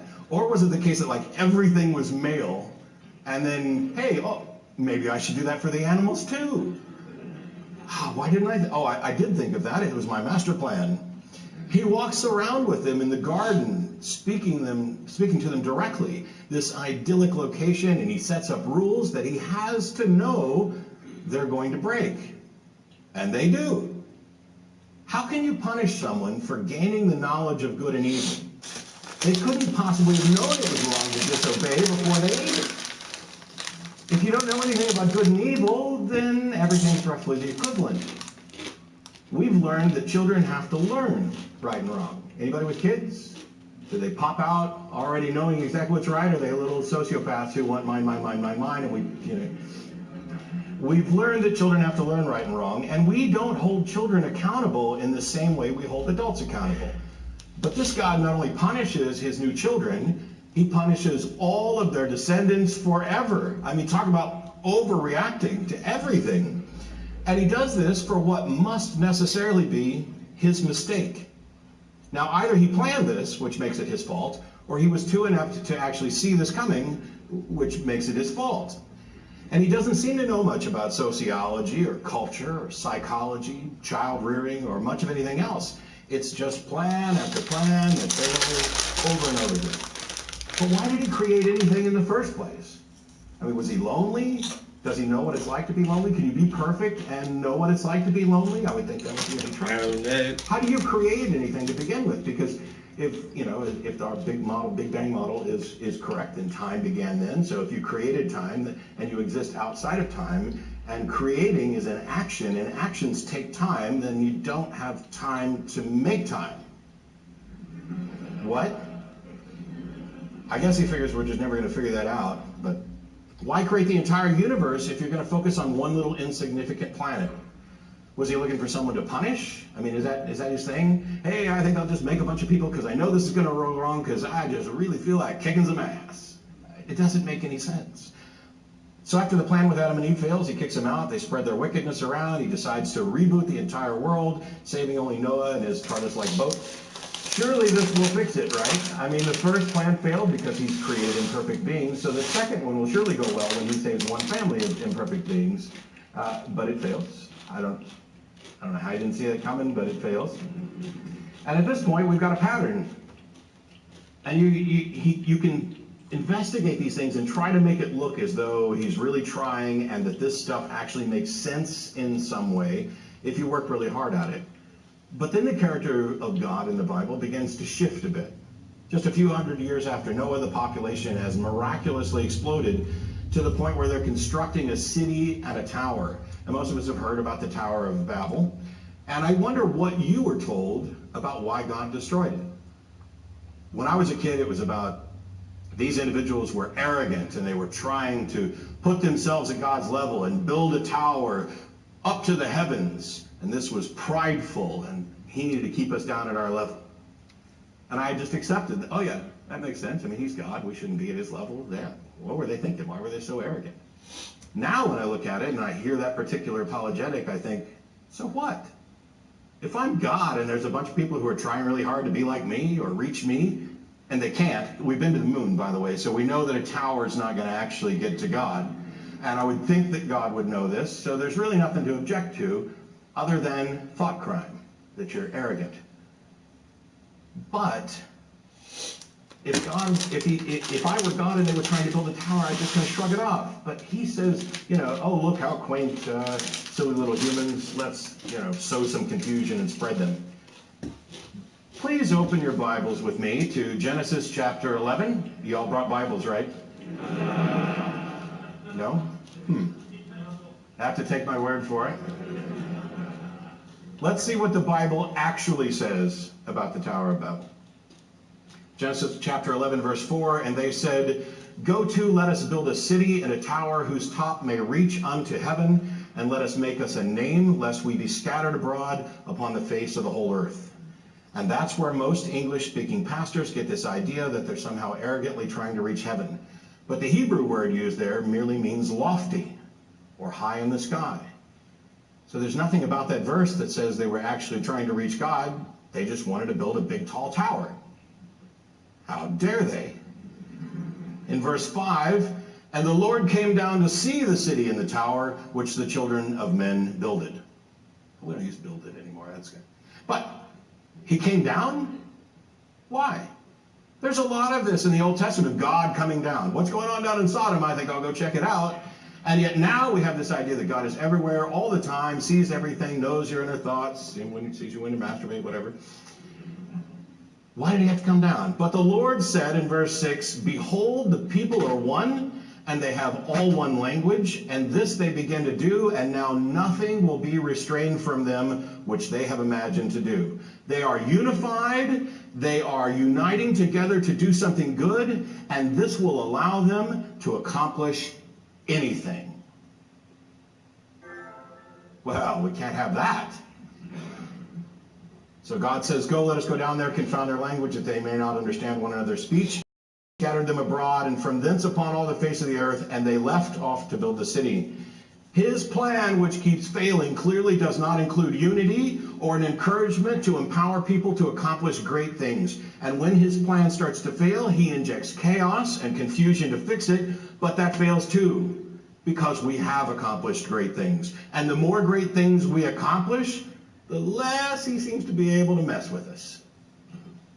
He then gives up on making the whole world love him and decides to pick just one group of his favorites. And he makes a deal with Abram, and I'll skip the normal common stories about old women having babies and people being instructed to sacrifice their children. But if you have your Bible, you can open again to Genesis chapter 15, beginning at verse 8. And this is Abram talking, and he said, "Lord God, whereby shall I know what I shall inherit?" And God said to him, "Take me a heifer of 3 years old, a she-goat of 3 years old, and a ram of 3 years old, and a turtle dove, and a young pigeon." And he took unto him all these, and divided them in the midst, which is chopping them in half, and laid each piece one against each other, but the birds he divided not. Now, in Sydney, I did this a little differently, and I was playing God and giving the instructions because this just seems bizarre to me.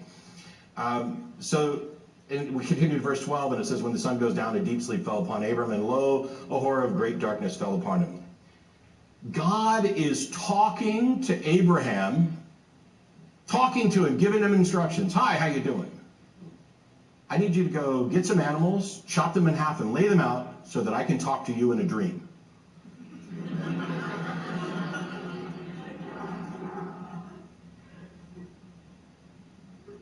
Now, why does God communicate this way? Why wouldn't he speak directly to all people is one of my biggest questions.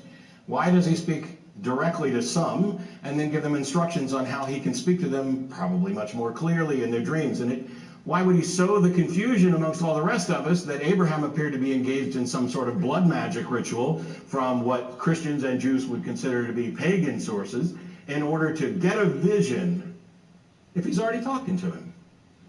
And, if I stood here tonight and said, "Hey, I've got a message for you, but I'm not going to tell you. Instead, I want you to perform what appears to be blood magic, and then I'll come to you in a dream and tell you more," you guys would think I was daft. Why? Just tell me. Why is that so hard? And what's this obsession with animal sacrifice and cutting off foreskins? I mean, it's like he's got all these fetishes that he's trying to get. "Oh, I really like some foreskins. That's the next thing I need you to do.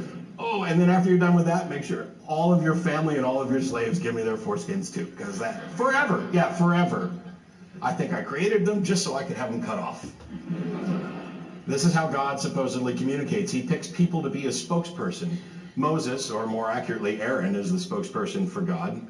Every single prophet is a spokesperson for God. Most of the stories involve picking someone to speak for him, having a plan for them to accomplish, and then when it fails, killing everybody off and picking a new spokesperson. And why not just talk to everybody? If a Damascus Road experience is good enough for Saul, why isn't it good enough for the rest of us? Why is he picking favorites? Why did he ever make the mistake of thinking that communicating via Chinese whispers was a good idea? When the message arrives at the end of the chain, we laugh, because as kids we're taught to realize what a huge mistake this is. But if we had something important to say, I don't think we'd do it that way. We already realize. How is it that the all-knowing creator of the universe doesn't realize that this is a horrible way to communicate information? Why doesn't he also realize that communicating to people and having them write it down once upon a time in languages that change and die off is also one of the stupidest things you could do? If you've got an important message, maybe you should treat it as if it's important. So what excuses did I hear, what excuses do theists hear when they start raising questions about these issues, saying the Bible just doesn't make any sense? Well, first thing you do is you ask others in your congregation, and you get a variety of answers. And then you ask ministers, and then you'll ask God. Because those are actually the other people and the ministers, they're your first line. You might pray all the time, but if you actually want an answer, you know you're not going to get it.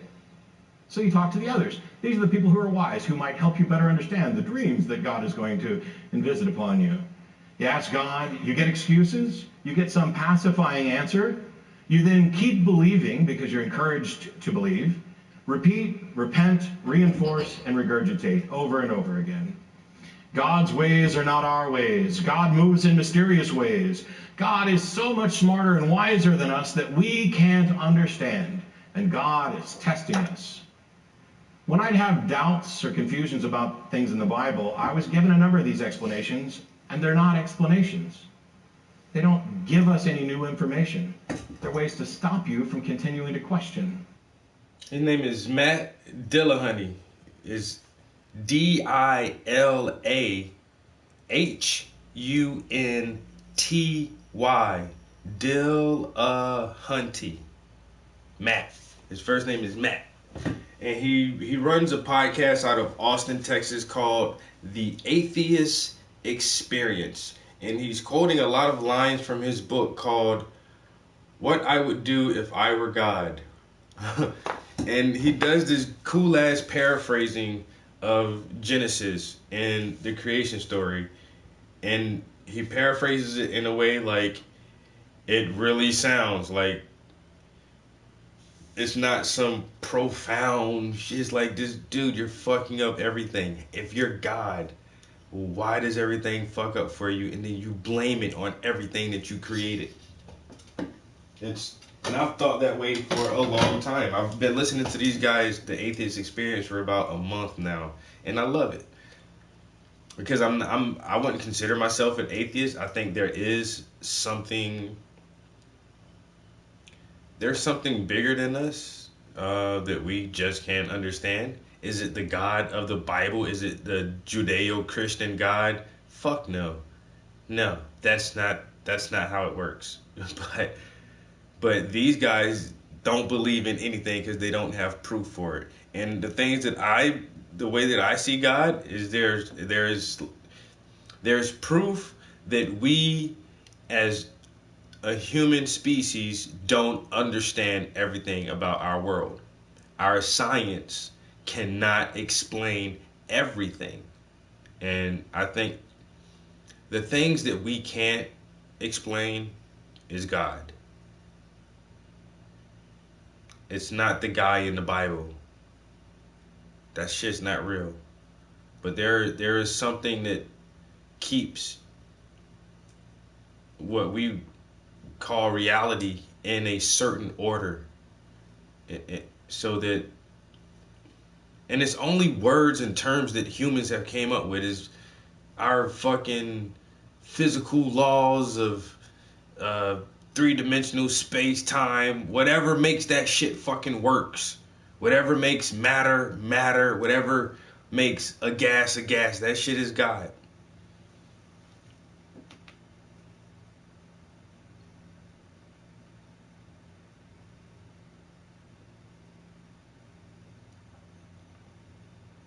Exactly. Trans-dimensional. But the Bible is done. It's old. Nobody's believing all these Bible stories no more. The shit is bullshit. And I've thought that way since I've been a young teenager, like 13 years old. I was already like questioning that shit. Like, I don't believe this. I didn't have any kind of intellectual, historical foundation to stand on, but I just never felt that shit. And I grew up in one of those Baptist churches where you're shouting and hollering and getting the Holy Ghost and speaking in tongues and all that shit. I never felt that shit. And I thought it always was creepy as shit when Sister Johnson or Sister Brown or Sister whoever jumped up and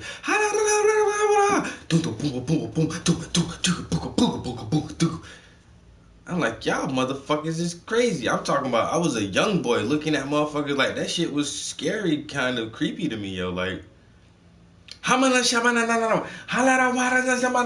what the fuck is wrong with these people, yo? And it's like, that's my aunt, that's my grandma, and they's talking about the Lord making them speak in tongues, and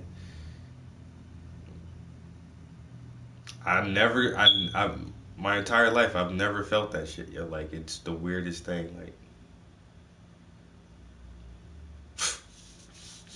I don't know, but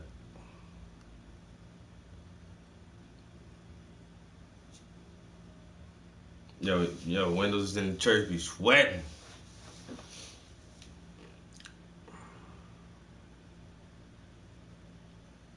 But yeah, so I started questioning this shit at 13, and ever since I was 13, like ever since before then, before I really asked someone a question, I never felt it, and I felt different because I don't get the Holy Ghost. I don't feel the urge to shout in tongues in some mysterious, long forgotten language that just sounds like hooping and hollering. And so, when the first time I questioned that shit, it was just like, you're not gonna fool me ever. You're just never gonna fool me with this shit, yo. Cause this shit is not real. The Jesus, I didn't believe any of that shit, yo. The Jesus is none of that shit. Like, fuck that. I'm like these guys, prove it. How can you prove it? If something went wrong, it was our fault. If it wasn't clear, it was our fault. If it seemed immoral or stupid, it's because we were just so inferior that we couldn't see how moral and brilliant it actually was. Why did God create us so inferior that we are incapable of understanding his actions and motivations? If you make something and it can't understand you, isn't that your failure? If you make something and it thinks that your perfectly moral actions are moral atrocities, isn't that a catastrophic failure? If you wrote a computer simulation that would allow you to send messages to the simulated little peoples and meeples that are running around in there, and every time you send them a message they got it backward, that's a bug. It's not a feature. It's not a good thing.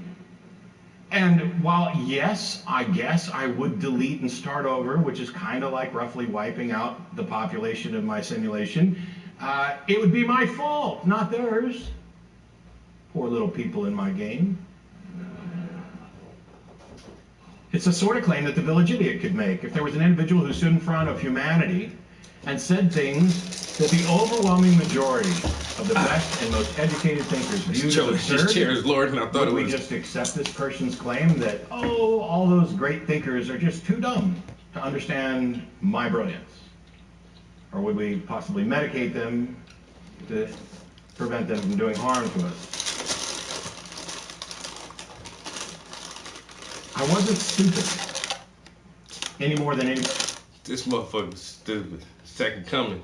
Jesus better have ID. You who? Jehovah. Huh? Let me see your ID. No, I ain't no cop. Let me see your ID. Let me see what that shit say. I don't give a damn what kind of sandals you got on. You ain't got no ID. Go ahead, bro. You crazy as hell. I'm gonna call the cops on you, nigga. I'm not playing. Man, go on now. Get the fuck up out of me, bro. Before I call the cops. Motherfucker come on, talking about he Jesus. Well, you ask him. Ask that nigga to show me some ID. Talking about the second coming. Second coming, my ass. I'll rapture you, motherfucker. You know?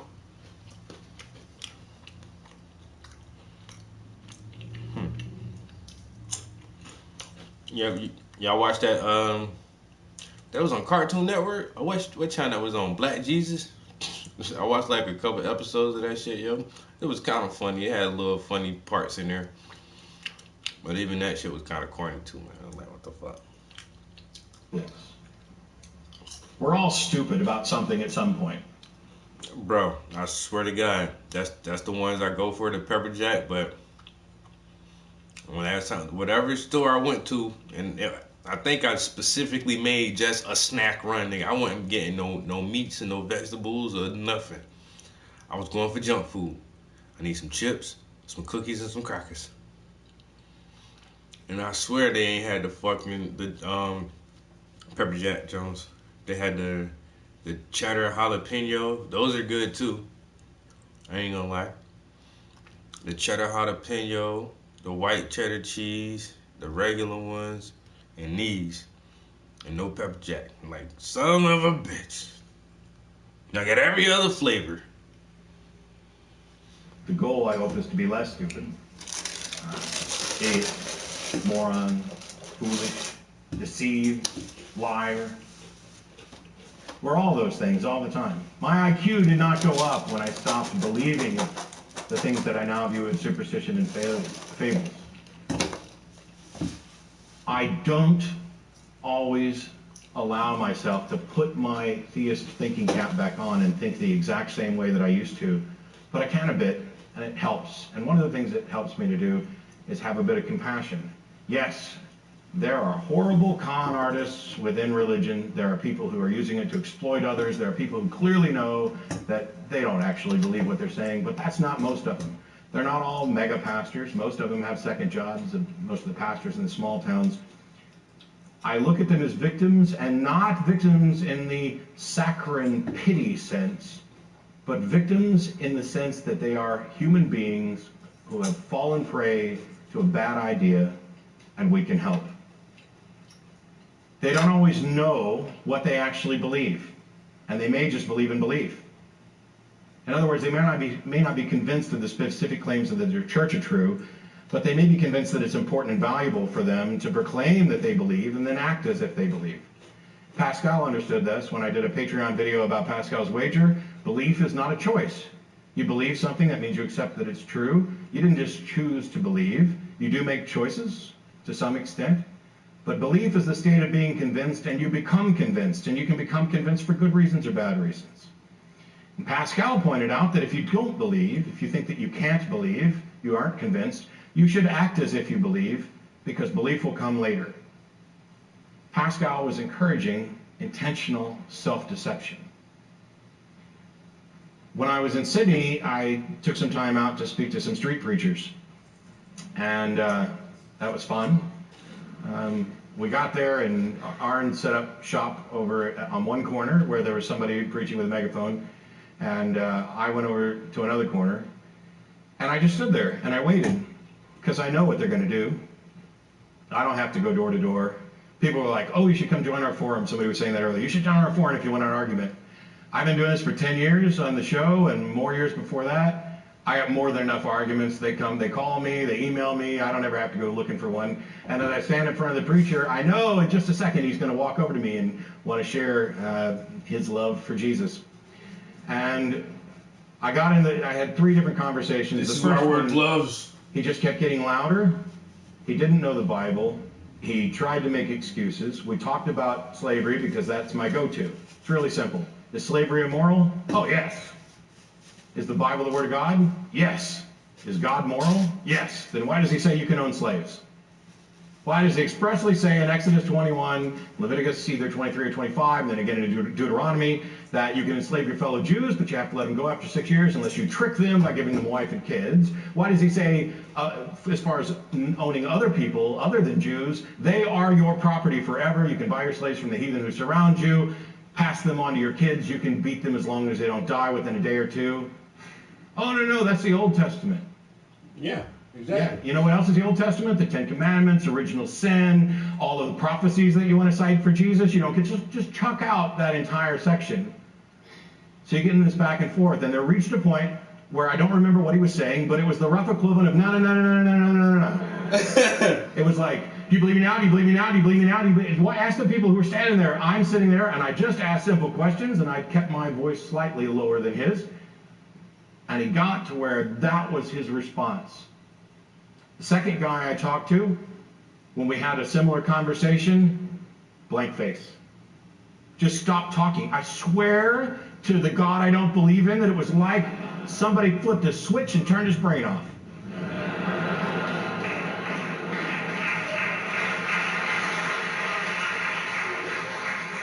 And he said, "You're pretty good at this. Thanks so much for your time."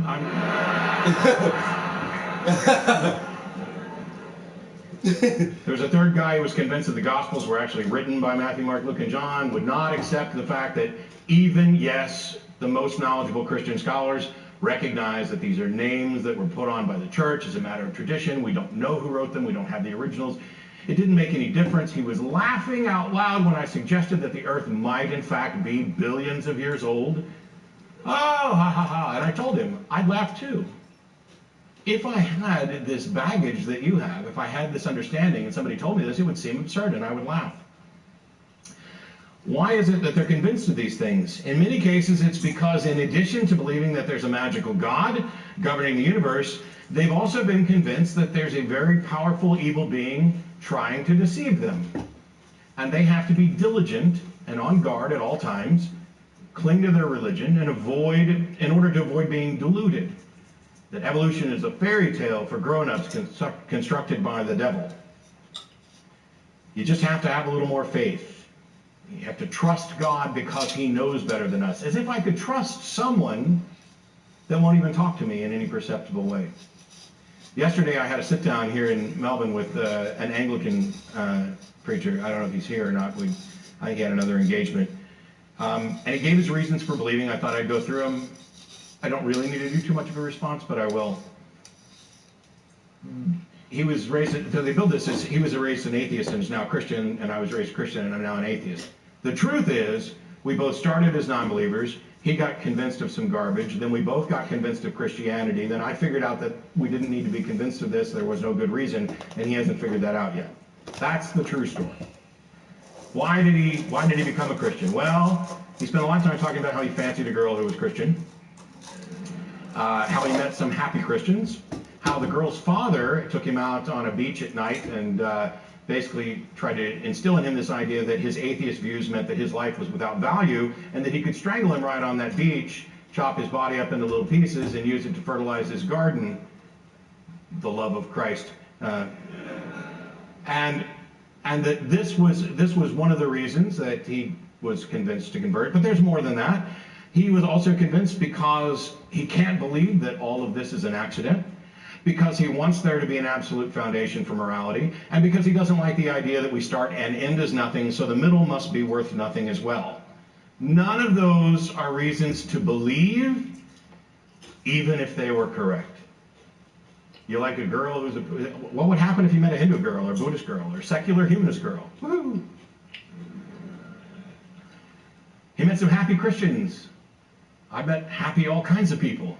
Happy drunks. There's an old, I'm stealing somebody else's material there about the fact that a drunk person's happy is irrelevant. But yeah, it is. I've met tons of happy secular humanists.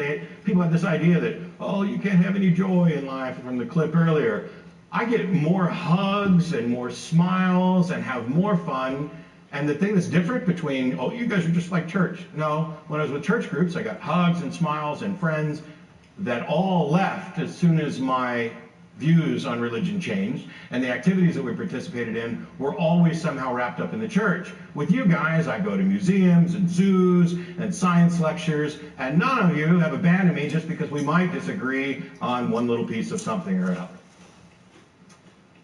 The girl's father threatening you, I disagree on going to zoos immediately. I hate people who go to zoos. Well, I don't hate people who go to zoos, but it's like, it's an animal prison. The motherfucking animals ain't asked to be in that shit. You think they living their best life in a cage, eating food pellets? I'm not supporting a zoo. I'm not giving my money to a zoo so I can go see some animals in an animal prison. The koala is next on the endangered species list. But here in our artificial tropical climate, we have 2 koalas in a cave. We're going to force them to mate now. Fuck each other. And people find that shit interesting. Doing maybe a 10-minute conversion just to make sure you could get out of there. But, you know, when he asks what my life's worth, what's worth something to me? And if you kill me, you'll have to live with the fact that I'm morally superior to you.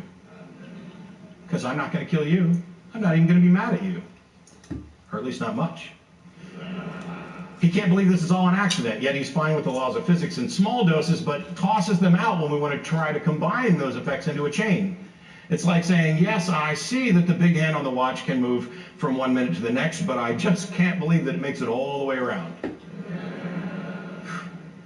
He wants a moral foundation. I'd say that reality is the foundation, but the kind of world you want to live in has no bearing on the kind of world you actually do live in. So maybe there is no moral foundation. If you really want some abstract, transcendent, fixed, objective moral standard, cool. Doesn't mean it's there. And it's not a reason to believe. Oh, we begin with nothing, we end with nothing. That means the middle's nothing. Baloney. Does that mean that the meal that I ate has no value because I'm going to have to eat again later? My life has value to me now. It's the now that matters. The now and what's ever coming next. Leave the past behind, and if it turns out there's an afterlife, bonus. And if it turns out I'm burning in hell, as the other pastor told me today, oh well, I can't do anything. I can't do anything to fix it. I could not convince my mind to worship anything, even if I knew it existed, but definitely not something that I found morally repugnant. I'd rather burn and know that I'm better than the person who's burning me. When you appeal to gods to try to solve these questions, they may pacify, but that's separate from whether or not it's actually true. Today there was a street preacher I engaged with who denied science, appealed to faith, acknowledged points, he admitted that faith was unreliable. There's a little tap dance. Adam will post I'm probably running long on time, but Adam posted a video or an audio of the exchange. It was fun. One of the most honest street preachers I've ever come across. Hey, why do you believe? Oh, I believe because of this. Okay, can you demonstrate? Well, I can't prove any of that to you. All right. Since you say you can't prove it, do you think it's possible to demonstrate that this is true? No. Why would you believe something before it's been demonstrated to be true? Don't you think it's better to wait and believe it after it's been demonstrated? No. And then he said, you just have to have faith. Okay, but if faith can be used to justify your beliefs, and the Hindu beliefs, and the Muslim beliefs, is faith a good path to truth? No. Don't you care about what's true? Yeah. I was taken aback because he also asked me, he found out I was a magician, and he started asking me about the guys on TV. Is that just tricks, or do they actually have supernatural powers? And I was like, but I've seen them. You can't touch that pack of cigarettes, and the person can't. How do they do it when they levitate? So I turned around, I levitated, and he was like, it's like I had demons running all through me. He made me do it again, and then I showed him kind of how it was done. I hope that it resonated a bit so that he doesn't buy into every crap thing. But this idea that God is so superior to us that we're just incapable of understanding doesn't make any sense. Telling me that God is so much better that he can see further and knows the goal doesn't solve anything. It's like walking hand in hand with a giant through a forest. I'll be the giant. You may be able to see where we're going, but meanwhile, my ass is getting smacked around through trees and brush, and it's torture. He can't see my path, doesn't seem to care about my path, or that's at least the impression. Pick me up! If you're so damn smart and can see farther, pick me up. Do you not see what you're doing? I'm better off without you. If we saw somebody being dragged along like that, we'd join forces to try to rescue them. May even go so far as to kill the giant, although I think that'd be a last resort because they're so rare.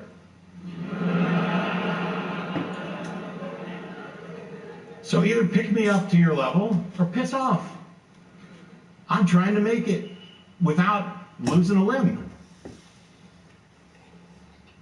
There's a lot of talk about tone. Oh, you atheists, you're just so angry. I'm not mad at God or Lord Voldemort. I don't hate believers or even their public advocates vomiting the same tired, invalid, and unsound arguments. The people who believe, they're victims. They're victims of merely being human. Trusting information that they're given, we all do that. Trying to get through the day-to-day life doesn't often give you the chance to think in a manner conducive to discovering your errors. It's like saying, why didn't I remember that? Why didn't I know that? If you don't know what you don't know, how did you know you didn't know it? You need help from others. It's one of the reasons why we benefit from being a communal species. My anger is reserved for the harmful ideas that these individuals foster and spread like diseases through the minds of humans.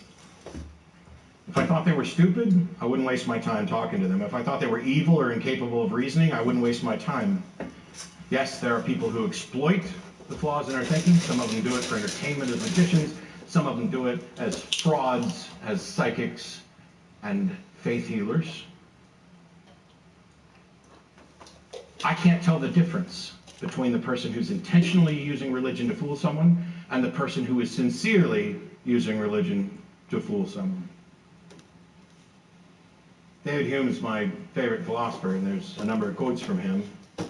One of the questions to ask is it more likely that the individual is intending to deceive or has been deceived, or that the thing is true? We know the story of the Tower of Babel is false. That isn't the way languages came about, and it's far more reasonable to understand that the story is just an early attempt to explain the diversity of language and culture. That's what's more reasonable. Unity, good communication, a drive to accomplish great things together. These were the sins of the people of Babel.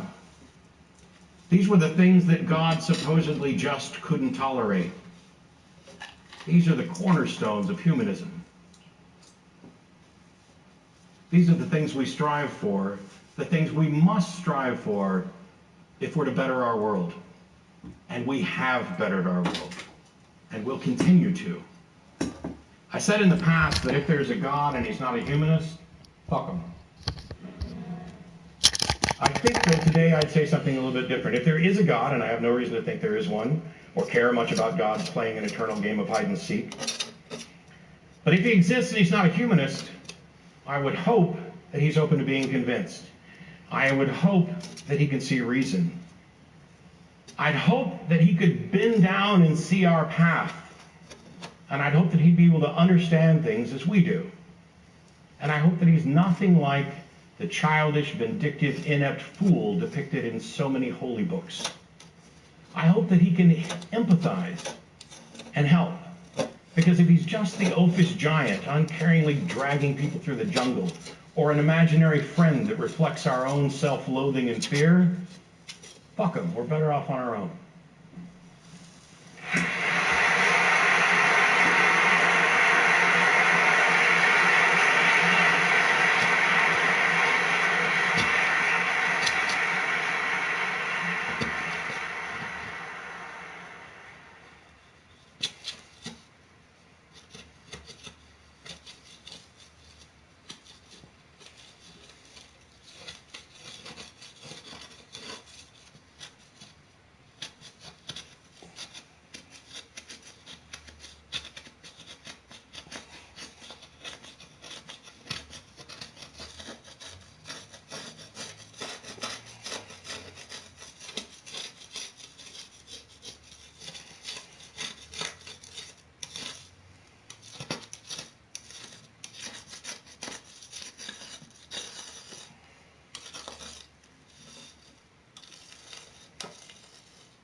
before we get started, I don't know how many of you have been here each of the nights that we've done this. The first night, Israel mentioned that there's no animosity here. And given some of the things I'm going to talk about tonight and the way that I need to talk about them, I wanted to kind of reiterate that. If I thought that Christians are stupid, I wouldn't bother. I wouldn't be here to talk to people. If I thought people were incapable of understanding, I certainly wouldn't waste my time. I've got video games. I've got a wife, which I probably should have mentioned before video games. So while there are things that I'm going to say that many people are inevitably, unavoidably going to look at as arrogant, condescending, dismissive, elitist, intellectual, I will own all of that and say that yes, I understand that it can be viewed that way, just understand that there's no intent to direct it that way, and my animosity that I express is for ideas and actions and not necessarily individuals. I don't ever sum up the entirety of one person with a single label. Oh, that person's stupid. Well, okay, we're all stupid about something at some point. And it would be very stupid of me to assume that that's a summation of character. So I'm ready, I guess. So tonight we're discussing where morality comes from. And as we've seen in the previous nights, we're probably going to get hung up once again on what words mean, and maybe even talk about time travel, although I doubt it. I hope we can avoid some of the discussion about what words mean, and actually talk more about the concepts, because they're important, irrespective of what you call them.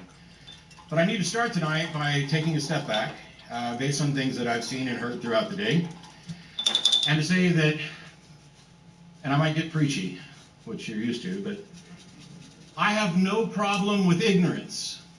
Ignorance can be cured. The cure for ignorance is education. It's how all of us got to understand what we understand. And I don't think any of us would proclaim to know everything, or there are people who know more than me, even if they're not smarter, and there are people who are smarter than me, even if they don't know as much. I do, though, have a huge problem with willful ignorance. I have a huge problem with the celebration of ignorance and the encouragement of others to be willfully ignorant. When Don McElroy, the former head of the State Board of Education, famously said in regard to teaching evolution in schools, we need someone to stand up to the experts, he was nearly universally derided. Today, we heard a similar sentiment being expressed, coupled with a parade of logical fallacies and a flat assertion that if science doesn't point to God, he has no use for it. Not all of you will agree. I would hope that none of you would agree. He scoffed at the scientists with their $20 words and degrees and years of studies. Why, they don't even know what the word theory means. And how dare they tell us or the word nothing. How dare they tell us we haven't reached their level? Well, you haven't. If you haven't spent the time and put in the effort to study these things at the level that these individuals have, it's just a fact. You don't have that level. Doesn't mean you're wrong. But it means we have to talk about how we're going to challenge these ideas, and any idea can be challenged by anybody. But if a scientist tells you that when they use the word theory, and let's just go ahead and replace that with scientific theory so that the labels aren't confusing, that this is a graduation point of an idea, that there is nothing higher in science that anything can aspire to. There's no scientific law. Laws are in mathematics.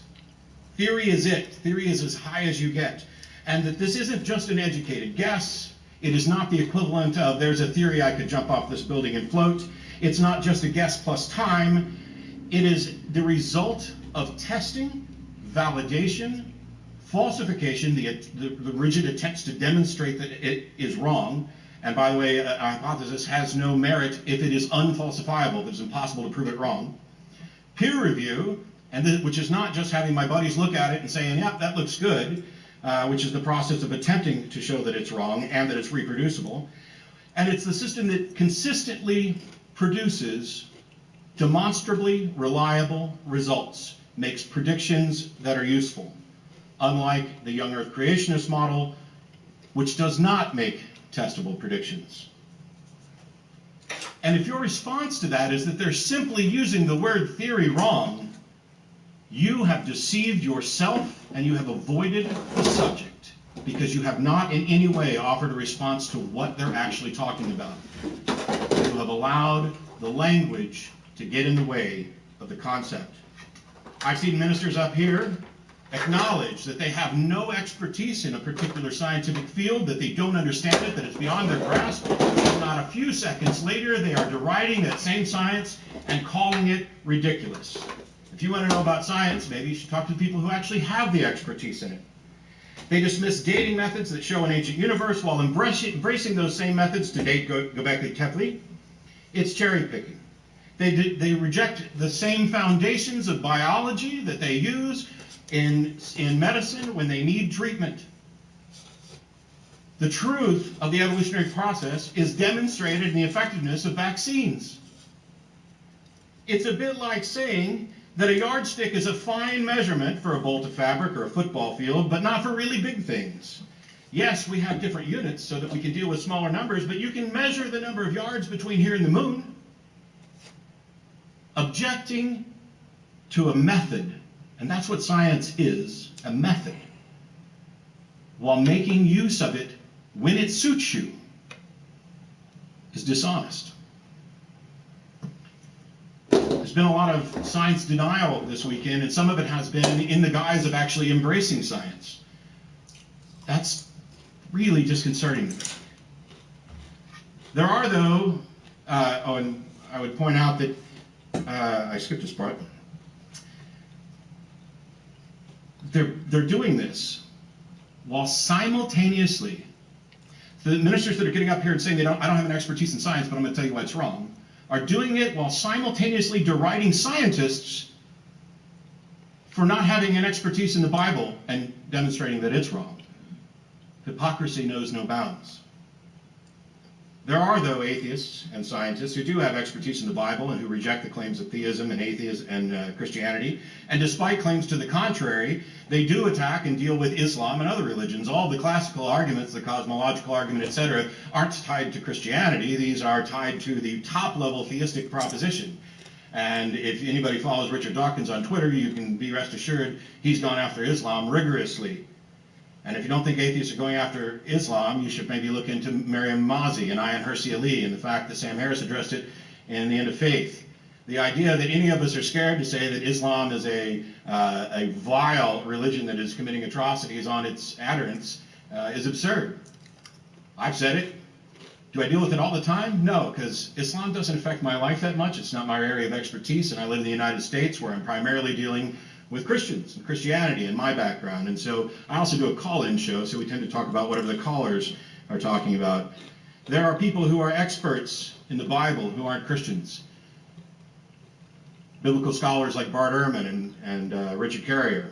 There are ministers from nearly every denomination you could name who are atheists, and some of them are stuck in the pulpit preaching what they don't believe, and their congregation has no idea. They have joined a collective known as the Clergy Project, which is for active and former ministers who have lost their faith and who are choosing to, most of them, remain anonymous. My friend Jerry DeWitt is, they called him the first graduate of the Clergy Project, but he doesn't like that. He was the first one to come out of anonymity. He wrote a book called Hope After Faith. Jerry loves people in a way that is sickening to me. I love people. I care about people. I genuinely do. I've never met anybody who genuinely loves every other human being he's ever met more than Jerry DeWitt. And he's a godless heathen. Pentecostal pastor for many years. You can read his book and have him talk and interact with him. He knows his Bible. He just doesn't happen to agree with it. Which brings us back to this question that we dealt with the other night about interpretation and the reliability of the Bible. Because the claim is that these people who have come to a different conclusion just haven't read it properly or interpreted it properly. Jamie Coots is dead. Anybody know who that is? He was on a reality TV show called A Snake Salvation. He's a snake handling preacher in Kentucky. He took literally his understanding of Mark 16, that section of Mark 16, 9 through 20, which, by the way, doesn't exist in the oldest and best manuscripts, and some people would argue it's forgery. I don't know. I don't care. I care whether or not it's true, whether it was inserted after or not. I care what it means, because that might have some value. But when it says, they shall take up serpents, Jamie Coots took that literally. And for years, he carried serpents in his church. And every time he did, he would dance around with this snake. And to everybody sitting there in the pew, it was absolute confirmation that he was filled with the Spirit because he didn't get bit. And I know, talking to Church of Christ folks, none of you were surprised that he eventually got bit and died, most likely. Most of you probably think he was severely misguided and misunderstood that passage, and that his refusal of medical treatment, which was also a tenet of his faith, was even dumber than handling snakes in the first place. And I'd agree, so there's something we can agree on. But last night I had a discussion with Joshua about a passage in Exodus where God is delivering these plagues on Egypt, and after the plagues, Pharaoh repents and then hardens his heart. That's not what the Bible says happens.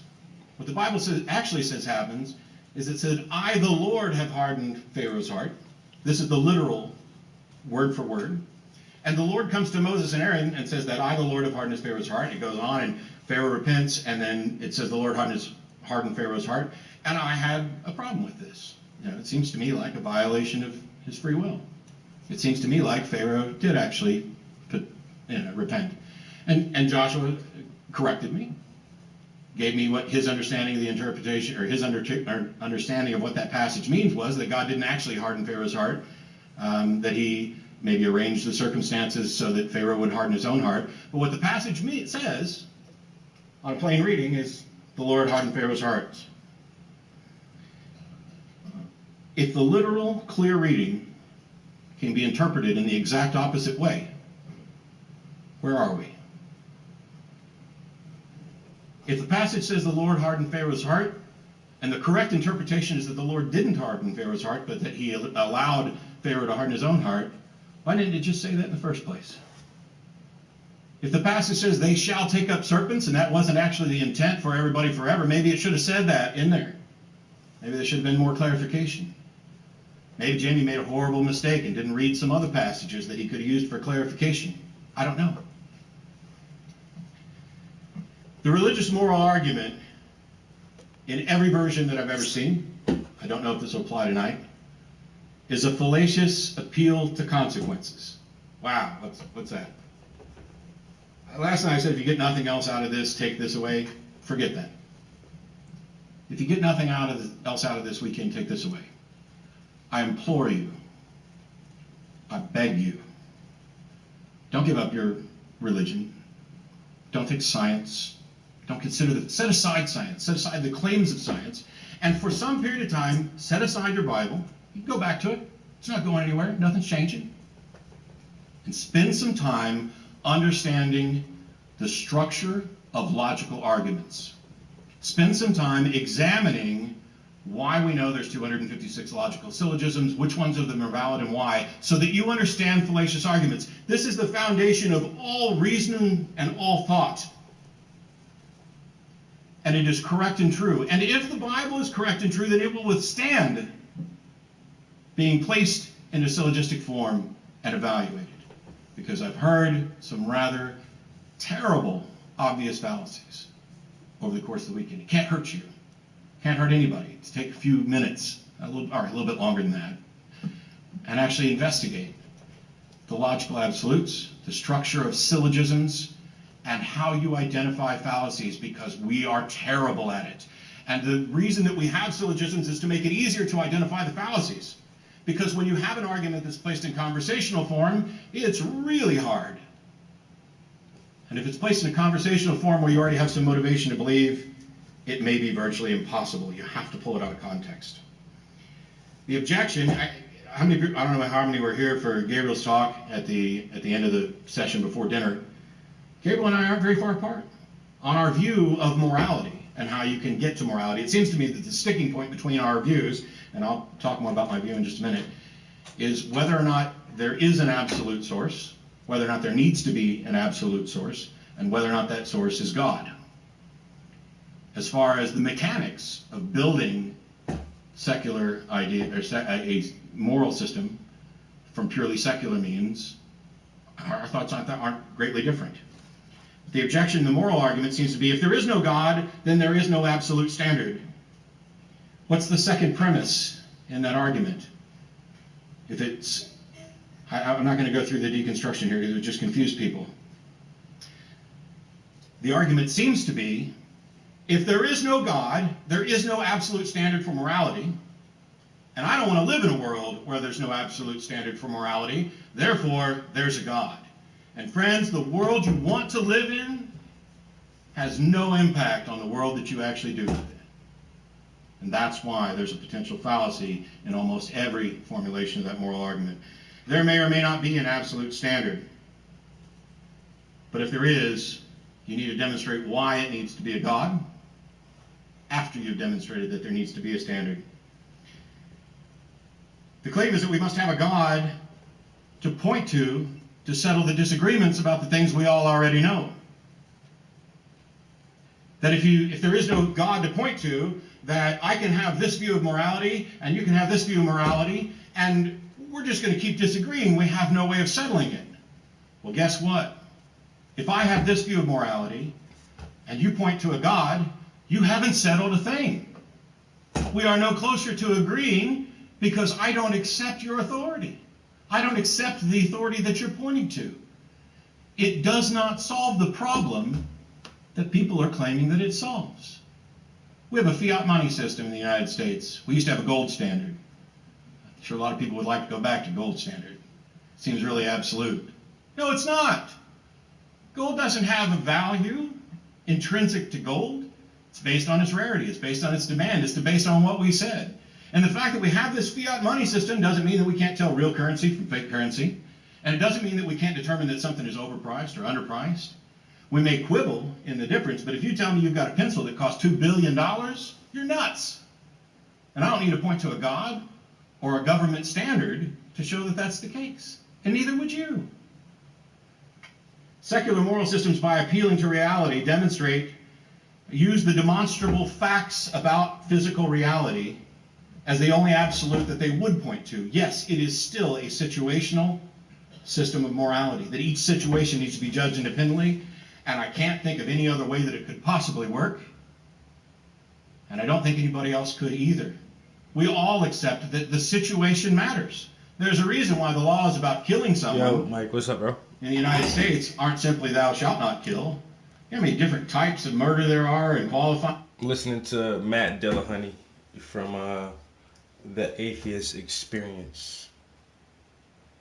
This is a one-off lecture that he's giving. Normally he's on a podcast with a co-host, but he does travel and give lectures everywhere. If I'm not mistaken, this one may be in Australia or something.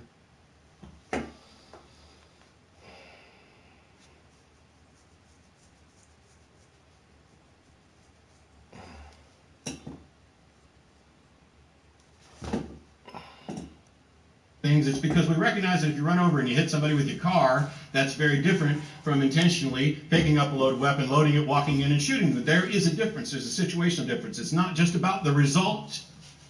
There's also the motivations and the circumstances to consider. When Katrina hit and people were looting to stay alive, were they stealing? You betcha. They were absolutely stealing. How immoral was it? Was it just as immoral?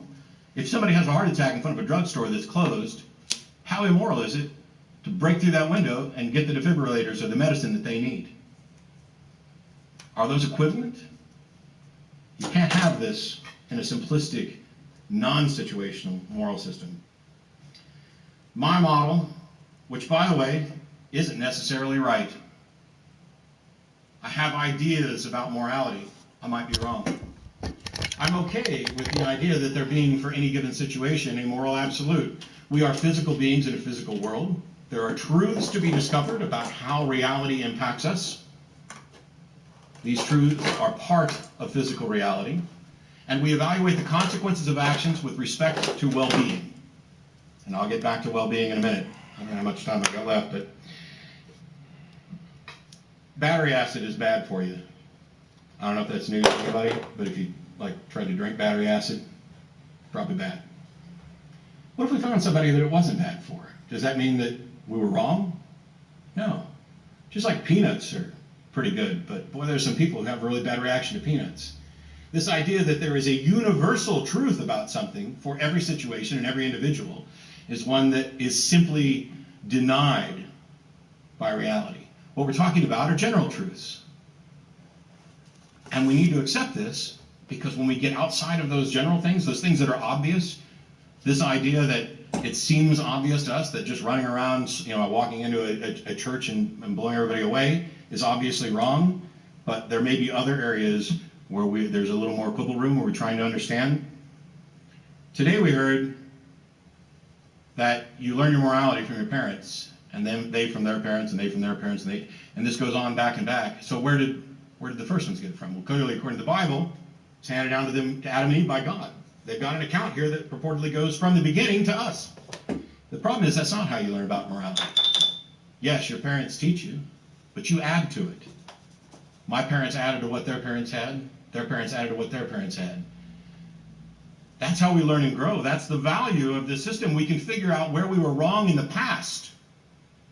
We are better moral creatures than our ancient ancestors were. We're far from perfect. We make lots of mistakes, but we understand more. So what was it at the beginning? Well, my contention is that you can begin with very simple and obvious things as general principles. Life is generally preferable to death. Now, I don't say that that's true in every situation. I'm actually in favor of people dying with dignity when their condition has worsened to the point where continuing to live is, to them, worse than dying. But as a general rule, life is preferable to death. And we know this is true because we're alive. If you thought that death was preferable to life, you have removed yourself from the discussion, if you're sincere about it. If you think that death's preferable to life, you're done, you're gone. You're not a part of the conversation anymore, and we don't have to worry about your opinion, which is convenient. What are the principles? Health is generally preferable to sickness. I'd say almost always preferable to sickness, but there may be some benefits that come out of getting sick. You may become stronger. You may strengthen your resistance to certain things. Pleasure is generally preferable to pain. Not always. Sometimes pain's good. Sometimes pain's necessary. You can tell your kid all day, don't put your hand on that stove. As soon as they do and they feel the pain, boy, that's a good way to learn a lesson. Pain tells you when something's wrong.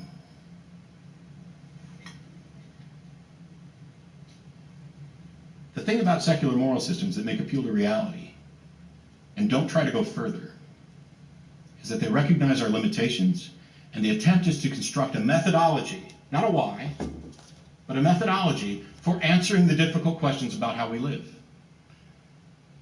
It doesn't benefit me at all for someone to say, there is a standard and that standard is God, because that carries no weight until we agree that this is the standard that we are going to share.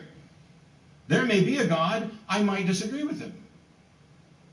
Later on, maybe during a rebuttal, I might address some of the things in the Bible that I find objectionable, since the Bible is often cited as a great moral guide. I don't agree. We were asked today, why do atheists care? Why do they argue against a fantasy that is a waste of time? Why can't they just let us waste our time? Because what you believe, what we each believe, affects all of us. Your beliefs don't live in a vacuum in your brain. Your beliefs affect every other potential belief you will ever form, because they are formed by the logical processes. And if those are flawed and have led you to a flawed belief, that is a cascading failure that will lead to future beliefs that are false.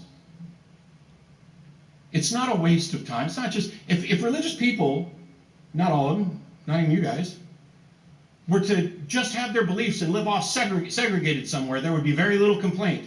But there still would be, and there still should be, because no matter how segregated you think you are, we are stuck here on this planet. And your beliefs have an impact on the people around you, whether you realize it or not. And the other aspect of this is that we care about other people. We are empathetic beings. While I'm fine with some limited idea of selfishness, and you can actually make an argument that pure selfishness can lead to this idea of morality, which I'll kind of touch on, we don't have to be selfish. We have the capacity for mercy and compassion. We can exercise those things. We do. And even if we can do them for selfish reasons, we can do them because we recognize that this makes the world better and that we are more likely to be recipients of mercy and compassion. We are propagating a mindset that benefits us. The last thing I want to hit, because I'm probably almost out of time. If there is no God, we heard today, why am I concerned about the well-being of society? If God doesn't obligate me to care, why should I? I've heard this over and over again. I heard it this morning. The answer is simple: because you're a part of society. It breaks my heart to hear people say, if there was no God, I'd run around raping and killing. I've had people tell me that. If they found out there was no God, they'd go around raping and killing. That breaks my heart. I don't know how to reach them. I think they're all reachable. If they're not, I want to keep your butt in church and keep believing, because that's obviously that's the only thing that's going to keep you safe, the rest of us safe. But I think they're reachable. You're a part of society, we all are. And we're stuck here because we're empathetic beings, because it's in our best interest, because we're going to grow and understand more about morality than our ancestors did. Well, you have no ultimate authority to point to. I have reality. That's all I can point to until something else is demonstrated.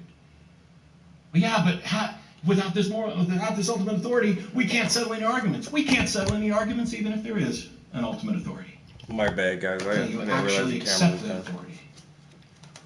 So trying to cite a God, no matter which one it is, no matter if it's the true one, doesn't do anything to solve the problem. We are stuck here, and we're going to have the conversations. And if we can't get past the simple conversations about morality, the things that are obvious to both of us, and yet we argue about why they're obvious to both of us, we are never going to make headway on the difficult, really difficult discussions that are coming down the pipe that deal with the nature of identity and the path that humanity is going to continue to go down. Our future is amazing as long as we don't screw it up. And the more time that we spend, well, why? I'm interested in why. Why would be helpful, it'd be wonderful, but if we can't come to an agreement on it, at least we can come to an agreement that we are stuck here in this physical universe, and that there are truths that we recognize, and that there are real facts about who we are, and that the well-being of individuals and societies, while they may be in conflict, doesn't make the problem intractable. For any given situation, there's a finite set of actions, and because we can compare them, there necessarily must be some set of one or more actions for that situation that represent the moral pinnacle, and that's what Sam Harris was talking about in the moral landscape.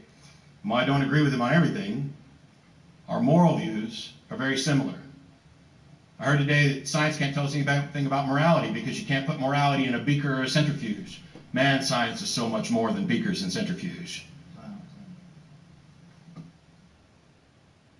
Certainly is good to be with each of you tonight. Hey everyone, welcome to today's Authors at Google event. After the talk, we're going to have a Q&A. Athens was born in England and educated at Oxford. In 1981, he migrated to the U.S. and recently became a U.S. citizen. He is the author of a number of notable books, including Why Orwell Matters and Letters to a Young Contrarian. As one of our most notable public intellectuals, he has been a columnist at Vanity Fair, The Atlantic, The Nation, Slate, and Free Inquiry, and taught at the New School, UC Berkeley, and the University of Pittsburgh. In his new book, God is Not Great, he lies out the case against religion, which he spent a lifetime developing, with anger, humor, and the formidable style of argument that defines all of Mr. Hitchens' work. About the book, Michael Kinsey wrote in the New York Times, Hitchens has outfoxed the Hitchens watchers by writing a serious and deeply felt book totally consistent with his beliefs of a lifetime. And God should be flattered. Unlike most of those clamoring for his attention, Hitchens treats him like an adult. Ever contrarian and always eloquent, he's here today to discuss the book, take your questions, and take on anyone who dares to challenge him to a debate. He'll be signing books afterwards. And with that, please join me in welcoming Christopher Hitchens to Google. Thank you, Don.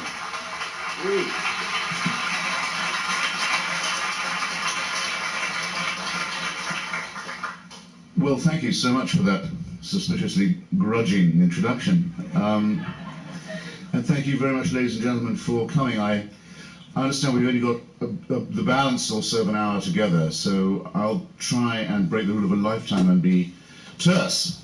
And I think I'll put it like this. It's true that publishers sometimes want to put a catchy or suggestive or challenging subtitle on a book. And so when we hit upon, or well, they hit upon, well, how religion poisons and why religion poisons everything, I knew what would happen. People would come up to me and they'd say, you mean absolutely everything? You mean the whole thing? They would take me literally. I thought, well, all right. One of the things you have to do in life as an author is live up to your damn subtitle.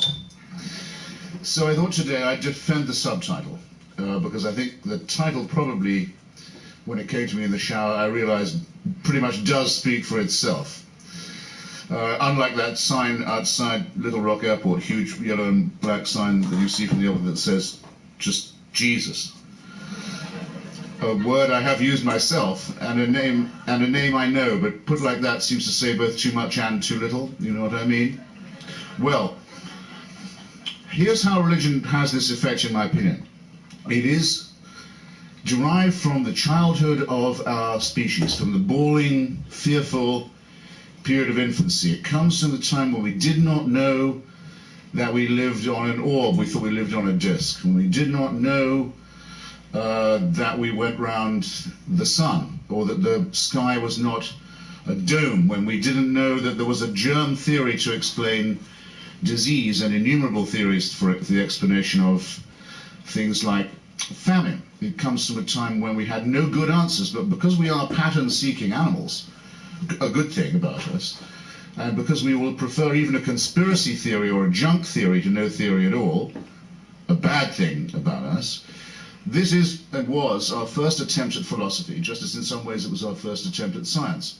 And it was all founded on, and remains founded on, a complete misapprehension about the origins, first of the universe, and second, about human nature. We now know a great deal about the origins of the universe, and a great deal about our own nature. I've just had my DNA sequenced by National Geographic. You should all, by the way, get this done. It's incredibly important to find out how racism and creationism have been abolished by this extraordinary scientific breakthrough, how you can find out your kinship with all your fellow creatures originating in Africa, but also your kinship with other forms of life, including not just animal, but plant.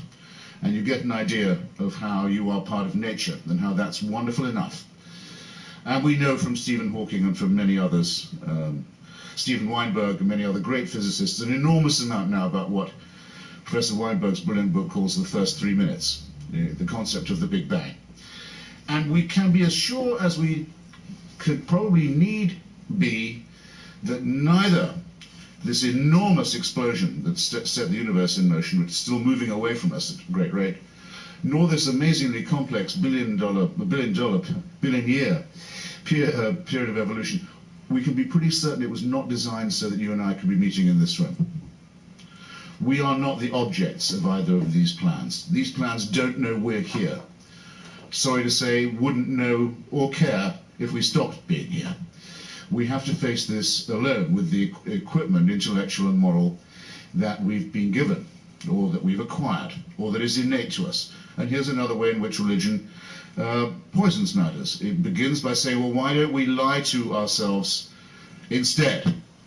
Why don't we pretend that we're not going to die, or that an exception can be made at least in our own case if we make the right propitiations or the right moves? Why do we not pretend that the things like modern diseases, which we can sequence now, sequence the genes of, like AIDS, are the punishment for wickedness and fornication? Why don't we keep fooling ourselves that there is a divine superintendent of all this, because it would abolish the feeling of loneliness and possibly even of irrelevance that we might otherwise have? In other words, why don't we surrender to wish thinking? That poisons everything, in my opinion, right away. It attacks the very basic integrity that we need to conduct the scrupulous inquiries, investigations, experiments, interrogations of evidence that we need to survive and to prosper and to grow. And it's no coincidence, no accident, that almost every scientific advance has been made in the teeth of religious opposition of one form or another that says we shouldn't be tampering with God's design. I suppose the most recent and most dangerous one of these is the attempt to limit stem cell research. But everyone could probably think of other forms of scientific research and inquiry, especially medical, that had led to religious persecution in reprisal. Thirdly, it's an attack, I think, on what's also very important to us, our innate morality. If there's one point that I get made more than another to me when I go and debate religious people, it's this. They say, where would your morals come from if there was no God?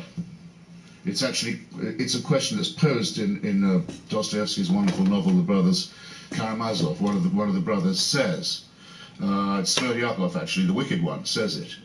If God is dead, isn't everything permitted? Isn't everything permissible?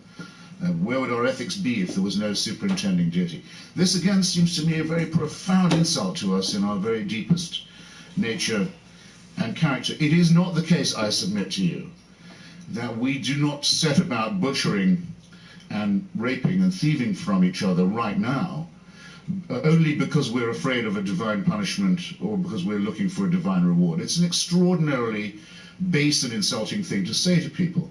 On my mother's side, some of my ancestry is Jewish. I don't happen to believe the story of Moses in Egypt or the exile or the wandering in the Sinai, and in fact now even Israeli archaeology has shown that there isn't a word of truth to that story or really any of the others. But take it to be true. Am I expected to believe that my mother's ancestors got all the way to Mount Sinai, quite a trek, under the impression until they got there that rape, murder, perjury and theft were okay, only to be told when they got to the foot of Mount Sinai, bad news, none of these things is kosher after all? They're all forbidden. No, I don't think so. I think we can actually have a better explanation in every sense, superior as well as better, that no one would have been able to get as far as Mount Sinai or in any other mountain in any other direction unless they had known that human solidarity demands that we look upon each other as brothers and sisters and that we forbid activities such as murder, rape, perjury, and theft. That this is innate in us. Of those to whom it is not innate, the sociopaths who don't understand the needs of anyone but themselves, and the psychopaths who positively take pleasure in breaking these rules, well, all we can say is, according to one theory, they're also made in the image of God, which makes the image of God question rather problematic, does it not? Or that they can be explained by further and better research and have to be restrained and disciplined meanwhile. But in no sense here is religion a help where it claims to help most, which is to our morality, to ethics. Finally, I would say, not finally because I'm finished here, I'm not quite done, don't relax. I hope everyone's got a drink, something to eat. But on the poison question, I think there's the real temptation of something very poisonous to human society and human relations, which is the fear of freedom,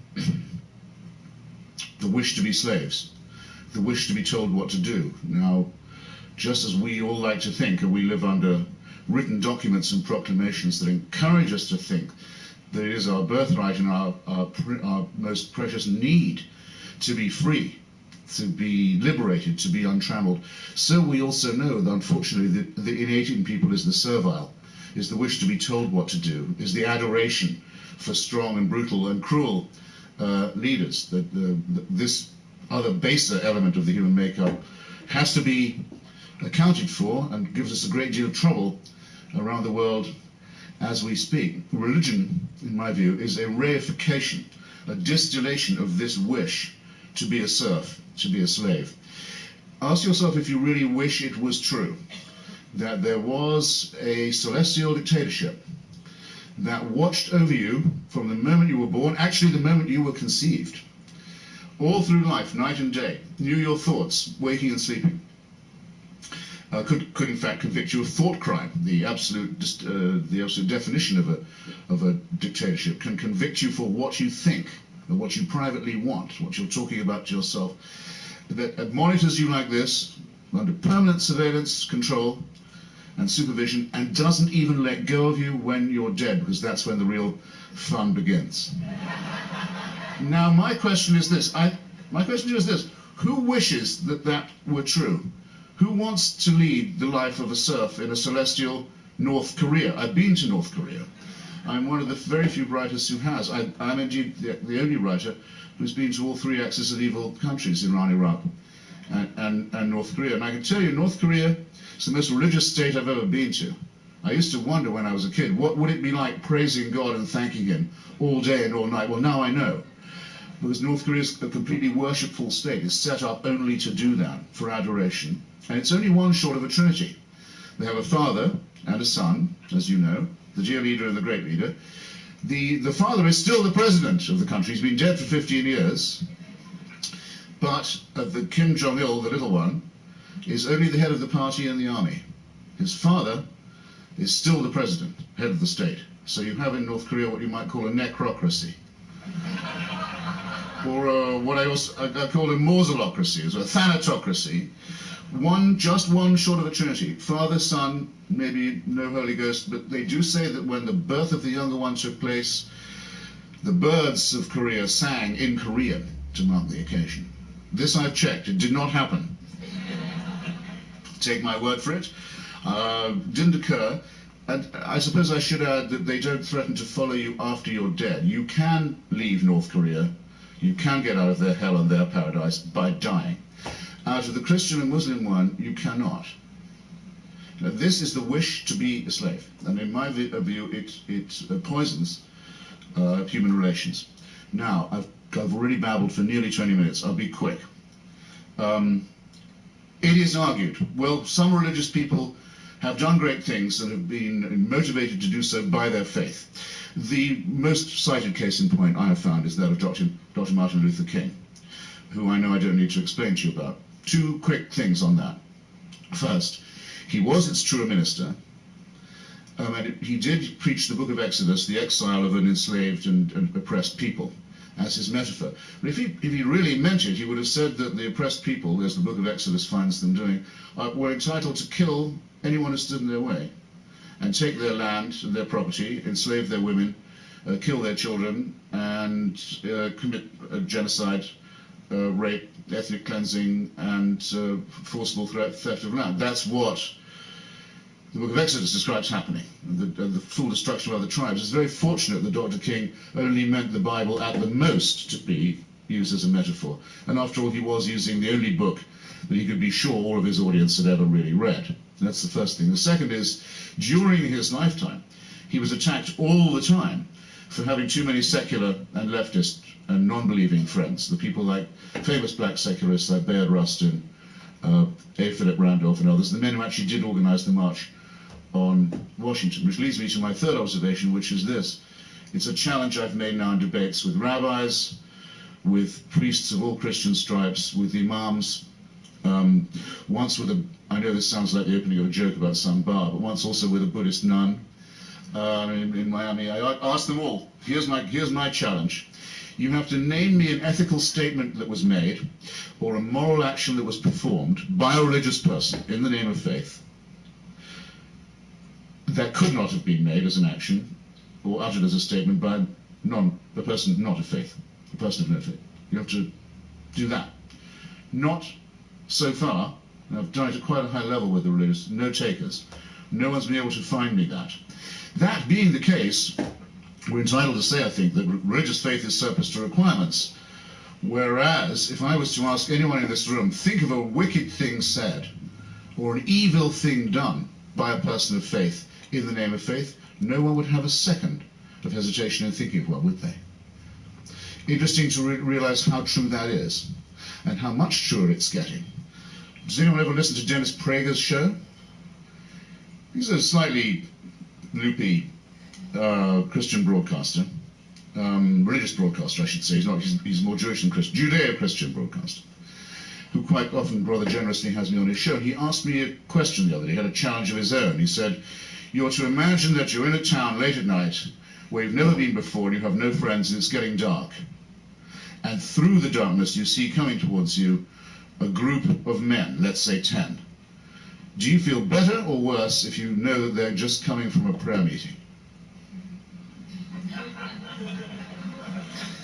This is Mr. Prager's question to me. I said, well, Mr. Prager, without quitting the letter B, I can tell you I've had that experience in Belfast, in Beirut, in Baghdad, in Bombay, in Bosnia, and in Bethlehem. And if you see anyone coming from a religious gathering in any of those places, you know exactly how fast you need to run. And no one has to explain to you why, and I haven't had to waste any time telling you how, ladies and gentlemen. So I submit to you that it is those who are people of faith who have the explaining to do, who have the justifying to do with if this is indeed the case. If they can't account for anything about the origin of our cosmos or our species, if they say that without them we'd be without morals and make us seem as if we are merely animals without faith. If further, everybody can name an instance where religion has made people actually behave worse to one another and act as a retardant upon the advances of knowledge and science and information, I submit that the case to be made is theirs rather than mine. And we have a better tradition. We're not just arid secularists and materialists, we on the atheist side. We can point to through the Hubble telescope the fantastic, awe-inspiring, majestic pictures that are being taken now of the outer limits of our universe. And who's going to turn away from those pictures and start gaping again at the burning bush?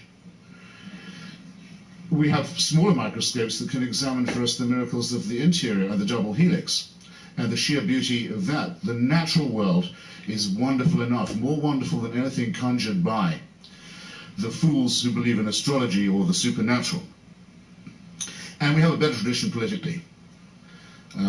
Against the popes and the imams and the witch doctors and the divine right of kings and the whole long tradition of civic repression combined with religion that's known as theocracy. We have created in the United States the only country in the history of the world written on founding documents, testable, organized, works in progress, based on the theory of human liberation, and the only constitution in the history of the world that says that there shall be a separation between the church and the state. God is never mentioned in the United States Constitution except in order to limit religion and keep it out of politics and put it under legal control. This achievement was described by President Jefferson, whose biographer I am in a small way, to the Baptists of Danbury, Connecticut, in a letter after they'd written to him for fear of persecution. By the way, who do you think Baptists of Danbury, Connecticut were afraid of being persecuted by? Anyone knows? No, no, the Congregationalists of Danbury, Connecticut. People forget what it used to be like. See how the Christians loved each other, how they tried to repeat the European pattern of one religious sect repressing and torturing another one. And as you probably know, the president wrote back and said, no, you may be assured that there will ever be in this country a wall of separation between the church and the state. So I have a new slogan, and I'm taking it on tour. And I invite you to join me in it. And it goes like this: Mr. Jefferson, build up that wall.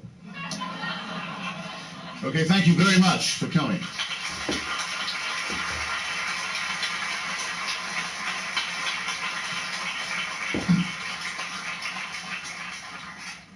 And I'm all yours. And that was 25 minutes. I hope that's fair. And I'll point to questions if you like, because I don't think anyone thinks that I've planted my immediate family in this hall. But Carol, stay out of it. Bring it on.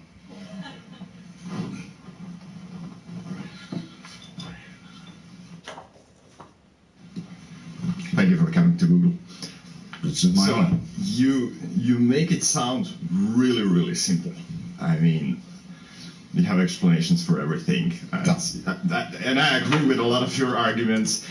And I lived in a socialist country. I mean, I come from Croatia, so I empathize with a little bit of when you say the axis of evil, and especially North Korea being a perfect theocracy. I can relate to that. But I don't understand why do you say that these people really want to be enslaved? If you could explain this to me. I mean, I think there's really a system, set up by a minority, which is really a brutal system. And I don't understand that part of, this is something that these people want, so. Did you say you were Croatska? Croatian, yeah. Yes. Well, then I would be upset if you thought I meant that these man-made regimes were there because people wanted them to be. No, that's not what I meant at all about North Korea. Particularly, these have been riveted onto people. I mean, North Korea is a hermetic place, unfortunately, in that it has ocean on either side of it, the demilitarized zone, which is several miles wide on the south, and Russia and China on the north. So you have a place where you can horribly conduct an experiment on human beings. Essentially, you can isolate them totally. The North Korean state was set up in the same year that Orwell published 1984. And you almost think that somebody gave Kim Il-sung a copy of 1984 in Korean and said, do you think we could make this fly? And he said, well, I can't be sure, but we sure can give it the old college try. Because that's how it feels there. I went there, I thought, I've had this experience, I'll just digress for a second. I've had this experience twice in my life. Journalists hate cliché. I know it doesn't always seem like that when you read the papers, but we try and avoid them. I went to Prague once under the old days of the communist regime. I thought, whatever happens to me here, I'm not going to mention Franz Kafka in my essay. I'm going to be the first journalist not to do it. I went to a meeting of the opposition underground. Somebody betrayed us. Because the secret police came in suddenly, wham, like this, broke down the door, dogs, torches, rubber truncheons, the lot, slammed me against the wall. You're under arrest. I demand to see the British ambassador, blah, blah. You're under arrest. What's the charge? We don't have to tell you that. I thought, fuck, I've got to mention Kafka after all. They make you do it. Well, that's actually what a cliche is. Communism is a cliche in itself.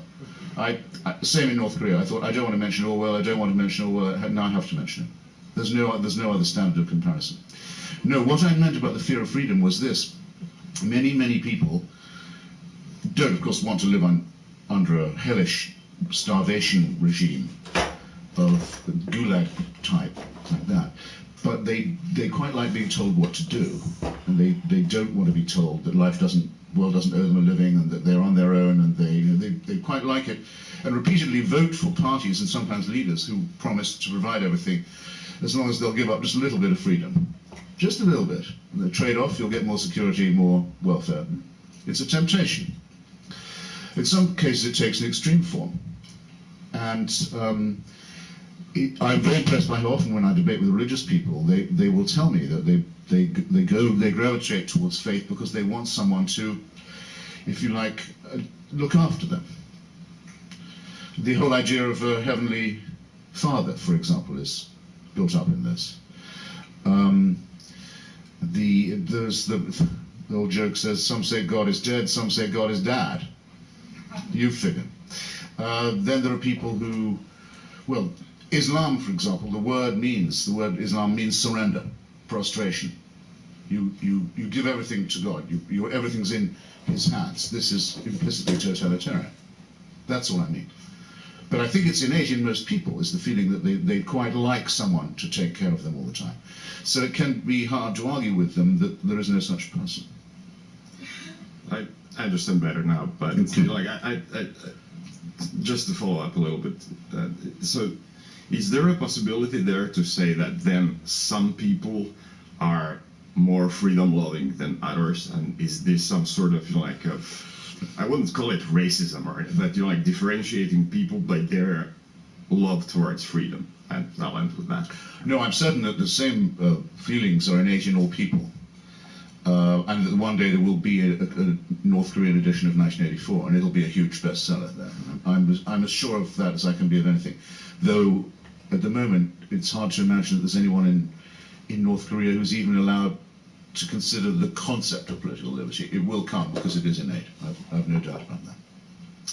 To follow up on this fear of freedom and this innate idea, sorry to beat a dead horse, but what do you think would possibly replace this? I also think that there's some. I mean, it's obviously much easier to say my life is out of my control, or these events are out of my control. So I'm going to thank God for the good things, and hate the devil for the bad things, whatever. So from Plato to Nietzsche to Socrates or to Sartre have said it's difficult to choose the life where you're actually deciding and making choices for yourself and taking responsibility and appreciating the fact that the world doesn't care about your existence and doing what you need to do with that.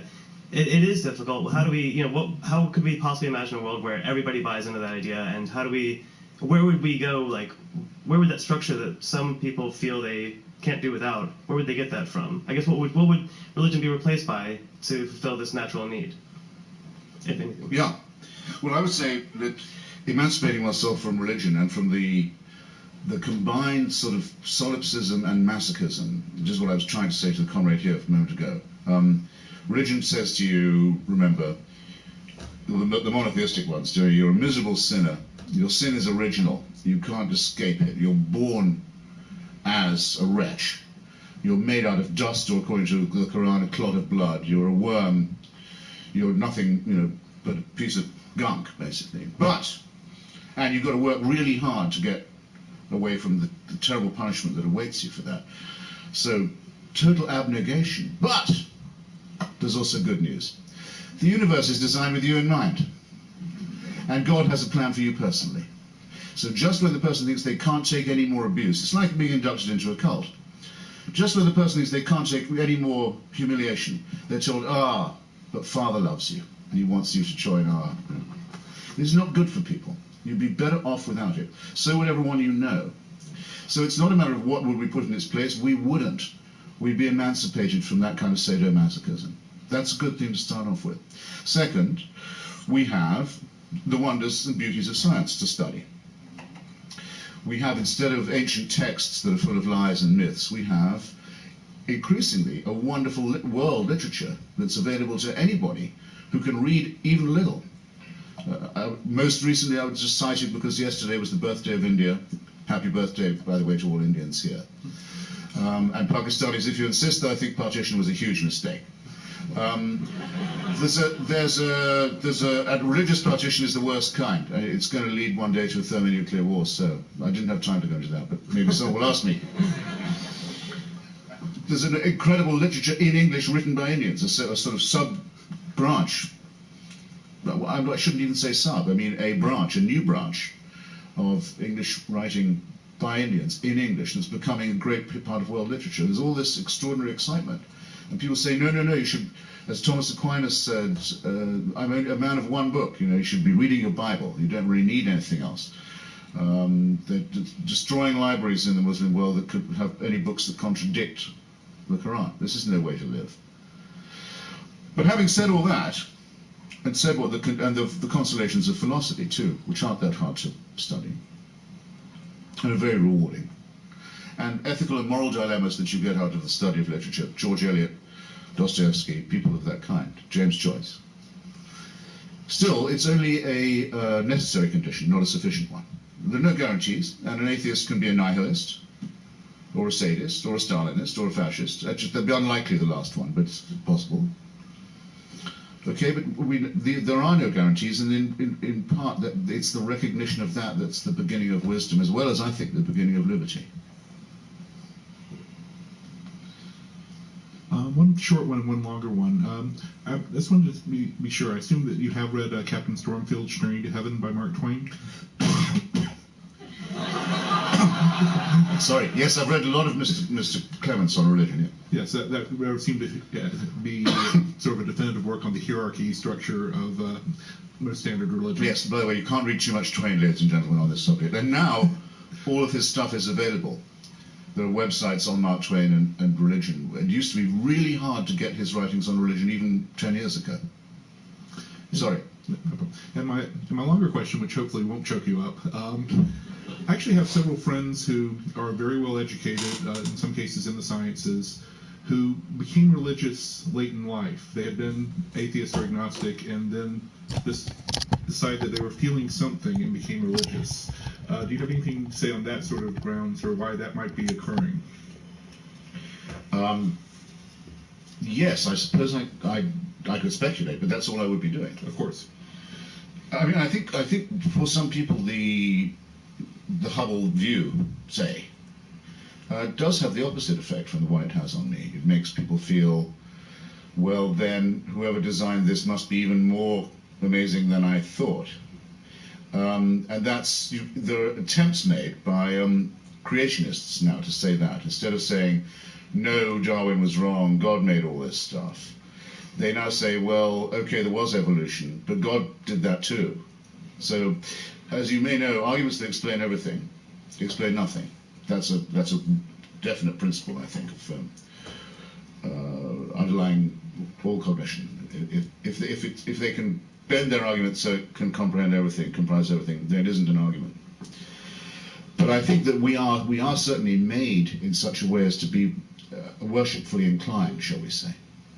That tendency is certainly within us. And when people think that there's something awe-inspiring, what they feel is awe. And then what they feel is, well, maybe there's some majesty I should be acknowledging here. Though that isn't at all a logical step. By the way, do you know about awe? In what sense? John Wayne played the Roman centurion in one of the films about the crucifixion. I don't believe I've seen And that. at a certain point, they said the rain has to come down hard, and there's thunder and lightning, and the veil of the temple splits, and so on. And John Wayne, standing as a centurion, is supposed to say, "Truly, this was the Son of God."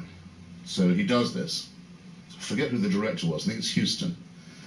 And cue rain, thunder, lightning. So Wayne stands there stoically under the water, saying, "Truly, this was the Son of God."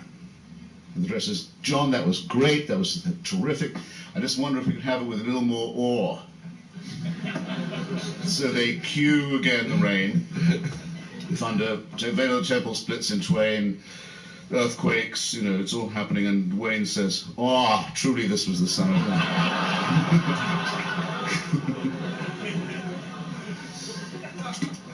So this is a kind of a follow-up on Tom's question. I have a buddy who styles himself as a kind of an allegorical pagan, and he's had a lot of angry criticisms of religion, many of which echo yours. But at the same time, he feels in himself a kind of a biological need to be part of a circle of believers in a community, which he feels helps his rather fragile emotional demeanor. He goes through, depression and things like that, and he finds that belief. So what he's done is try to find what he feels is the least obnoxious religion he can find, and then not take it too seriously. What would you say to such a person? Well, that used to be called the Church of England. Or the Unitarians, about whom Bertrand Russell said the great thing about them is they believe in one God maximum.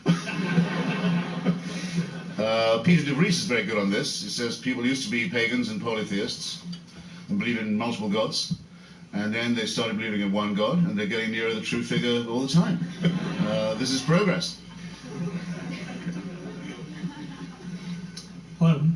In an article, I believe it was in Slate, that I read, you seemed reluctant to endorse, if not critical, of Richard Dawkins' attempt to sort of organize atheists under the title of Brights. Yes.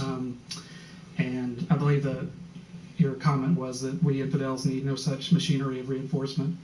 My question is, if like-minded people do not organize, especially if those whose ideals we oppose are more organized, how can we attempt to kind of steer our society the way that we would like it to go?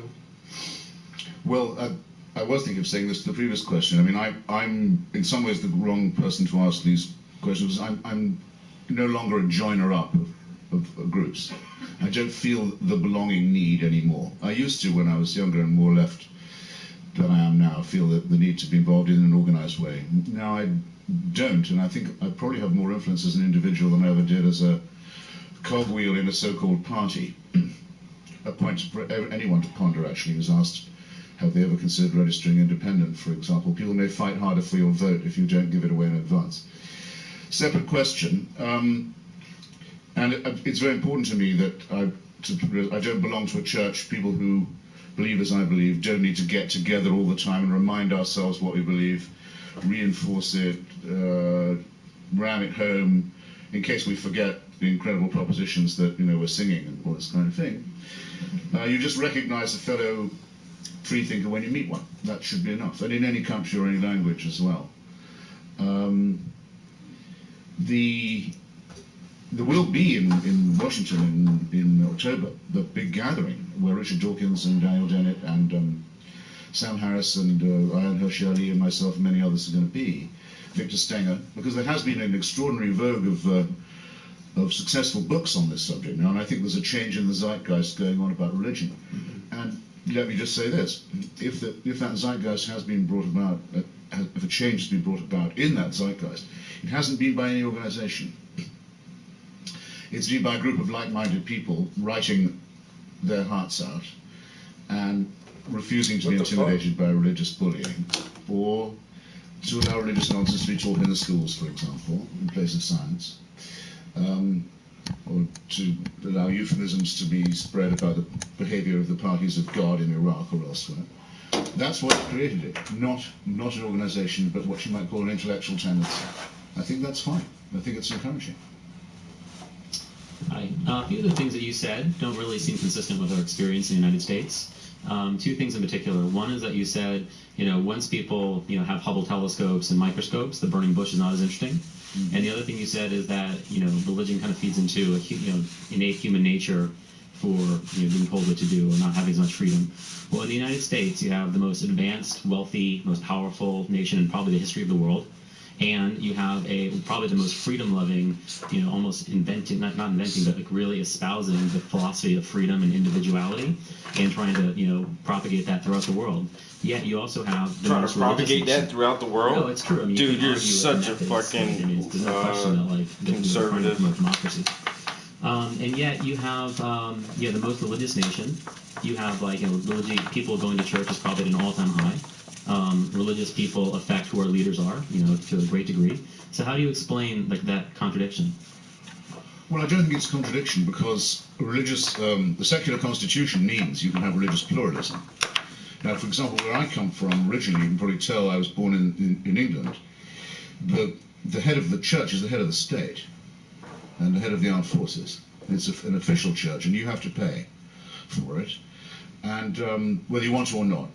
And on the moment that Her Majesty the Queen expires, the head of the Church of England will become a bat-eared half-Muslim with no taste in women, as far as I can see. The lugubrious Prince Charles, who goes to classes on Islam and talks to plants and is a lewd. That's what you get for founding a church on the family values of Henry VIII. In the United States, you can't have any of that. That'd be completely unconstitutional. You can belong to any church you want, and the government has nothing to do with it. And people, I think, take a Tocquevillian view, if you like, of the church. They go, many of them, to church for social reasons, some of them for ethnic ones, some of them for charitable, some of them for community reasons, as you might say. If you ask someone now, I've been doing it a lot recently. I have debated it at every stop of my book tour. Okay, so you said you were a Baptist minister. Yes. Well, do you believe in John Calvin's teaching on predestination and hellfire? Why do you want to know? Well, only because you said you were a Baptist. Yeah, but I mean, I'm a Southern Baptist, that kind of... Well, come on. They don't love the question. They ask Catholics if they really believe their church teaches or what the Pope tells them. Of course they don't, for the most part. The fastest growing group of people in the country has been measured as being those who have no belief or who are atheists. By far the fastest growing. It's doubled in the last 10 years. People are evidently lying to the opinion polls. There aren't enough churches in the country. There are plenty of them. There are not enough to take all the people who say they go to them. Just couldn't be done. Couldn't fit them in. I don't think people who have doubts about religion are going to tell them to opinion pollsters who call them up at dinner time. They will say, yes, I am a Methodist, or whatever it is. They're not going to say, I sometimes wonder if John Wesley was really the man. Not when the multiple choice boxes are being gone through. So, but unfortunately, I mean, there are people who think that that's the way to go politically. I mean, the president, for example, thinks that to say someone is a person of faith is axiomatically to confer a compliment on them. And if you remember, he did it to Vladimir Putin, KGB goon and hood, and increasingly, evidently, very dangerous man to have in charge of Russia. The president meets him and says right away, well, I could tell by looking into his eyes and seeing he was wearing his grandmother's crucifix that he was just the chap for me. Now, in a strong field, I think that's the stupidest thing the president has yet said. And he must, I think, occasionally regret it. And I tried to get a research onto this once to find out, I just need to know something. Has Vladimir Putin ever worn his grandmother's crucifix since? Had he ever been seen wearing it before? Or did he just think this should be enough for the President of the United States? Because if so, it would show that religion was not just metaphysically incorrect, but as I have believe said, a danger and a poison to all of us. If our republic can be, and its president can be pushed over like that, like someone offering garlic to a vampire, then we really are in trouble. But just to follow up though, it just sounds like you would have almost no religion in the U.S. if it was true what you were saying, is that once you became an advanced scientific society, you lose interest in religion, which is not the case.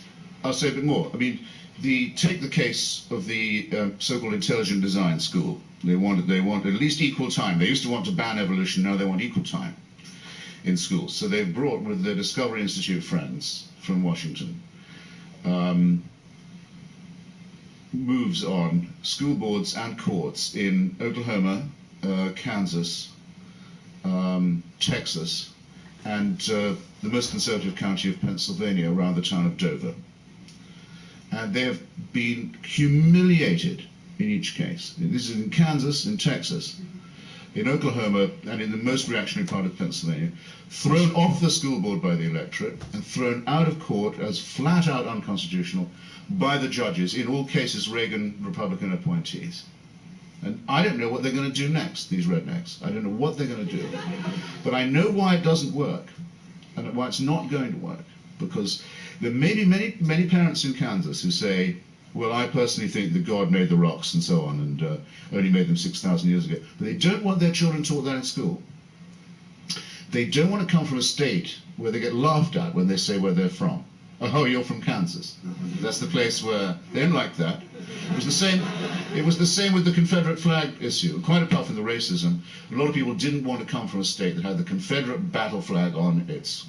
Among other things, people won't have their conventions in your state. You'll suffer for that too. You'll get laughed at when you travel. They don't want this. And nor should they have to put up with it because of a handful of crackpots. So no, I don't say there aren't a lot of devout people in this country, and I don't say that science just negates religion, but I say that the influence of religion as opposed to scientific rationalism is hugely overestimated. Yeah, shouldn't impress people to the point where they feel it can't be opposed. Thank you for coming. Thank you for having me. I think you already answered one of my questions regarding organizing a larger effort. So separate from that, I wanted to get just some comments and thoughts based upon the idea of if there is going to be an independent movement, whether it's the atheist or anti-theist movement, whether you're a part of it or not, if you have any suggestions for the average person that may not have, say, a publishing company or a production company, but does have the internet, does have their own thoughts and a keyboard in front of them, what they can do to either give resources to other people or to actually express their thoughts in ways that you find to actually be, exceptional to further some sort of movement, if there may be one. Yeah, my friend Richard Dawkins, actually at the end of his book, God Delusion, does have a list which you can look up. And his is an excellent book, I should say, of websites where, so to say, help is available. Well, there's one, for example, there is a very important one called Leaving Islam. It's about people who want to get out and are afraid or are being intimidated. Ways of actually doing it, finding contact with people who feel the same way. Very serious, because there are quite a lot of our fellow citizens now who don't feel that they do have religious freedom because they're imprisoned in a religion that can kill them for even considering changing their minds about it. This is not a small matter. But I tell you what I would do. I would become a subscriber to a magazine called Free Inquiry, which is published out of Amherst, New York. It's every month, I think. It's a very, very good rationalist and skeptical magazine, which has itself a lot of local activities that you can look up. And then there's another magazine called Skeptical Inquirer, published from nearer here, maybe more appeal to people of a scientific or technical bent, which does things like expose frauds who are on TV claiming to be able to put you in touch with your relatives, or divine water, or all these kinds of nutbags are often featured on primetime shows. And puts you also in touch with the work of the great magicians, Penn and Teller and James Randi, who again show that miracles are easy, and they can also show the fraudulence of anyone who tries to exploit them. There's a world of wonder awaits you. And these magazines will also show you and point out to you the areas where resistance is needed, say to the continued attempt to teach nonsense in American schools. Yes, children, that concludes the biology period, and now get ready for your creation studies hour. And after the astronomy class, we'll have the astrology class for equal time. And then the chemistry alchemy period. It's enough to make a cat laugh, isn't it? But there are people who think this is what should be done to stultify American children. So you can meet up with other people who think that that's a bad idea. Yeah, two things, an observation and a concern. My first observation is that I think you share something in common with Jesus, in that both of you seem to be attacking aspects of religion. But I note that in his case, he attacked the specific religious leaders, whereas you attacked religion itself. And I just found it interesting. That our resemblances are often pointed out. I'm sad to hear that. I thought for sure I'd be the first. The second thing, a bit of concern, if we start going more and more toward atheism, I mean, you mentioned some of the horrible things that have happened in the name of religion, but I look at one of the greatest genocides, or at least mass murders ever, was by the Soviet Union under Lenin and Stalin, when in the name of, among other things, atheism, they killed an enormously large number of their own people. And what do you think would prevent that from happening if indeed you were successful? I have a chapter on this in my book because it's a very frequently asked question. I think it's also a very serious one.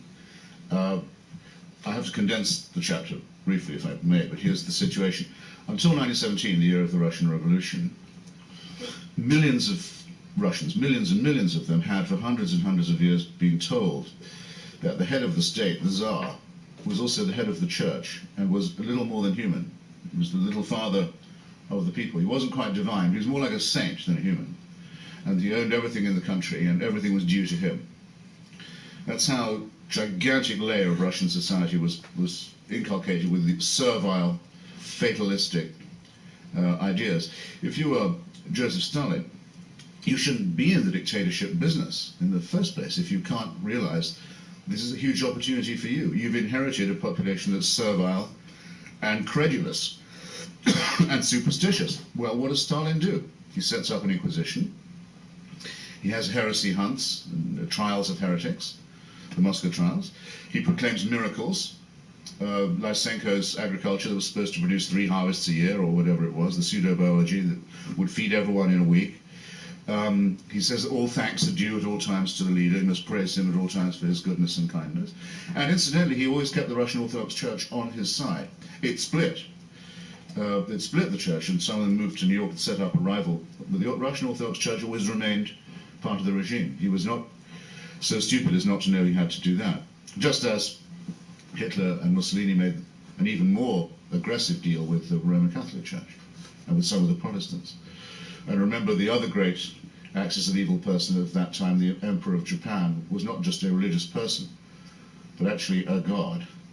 So fascism, communism, and Stalinism and Nazism are actually nothing like as secular as some people think, and much more religious than most people know. But here's what a fair test would be.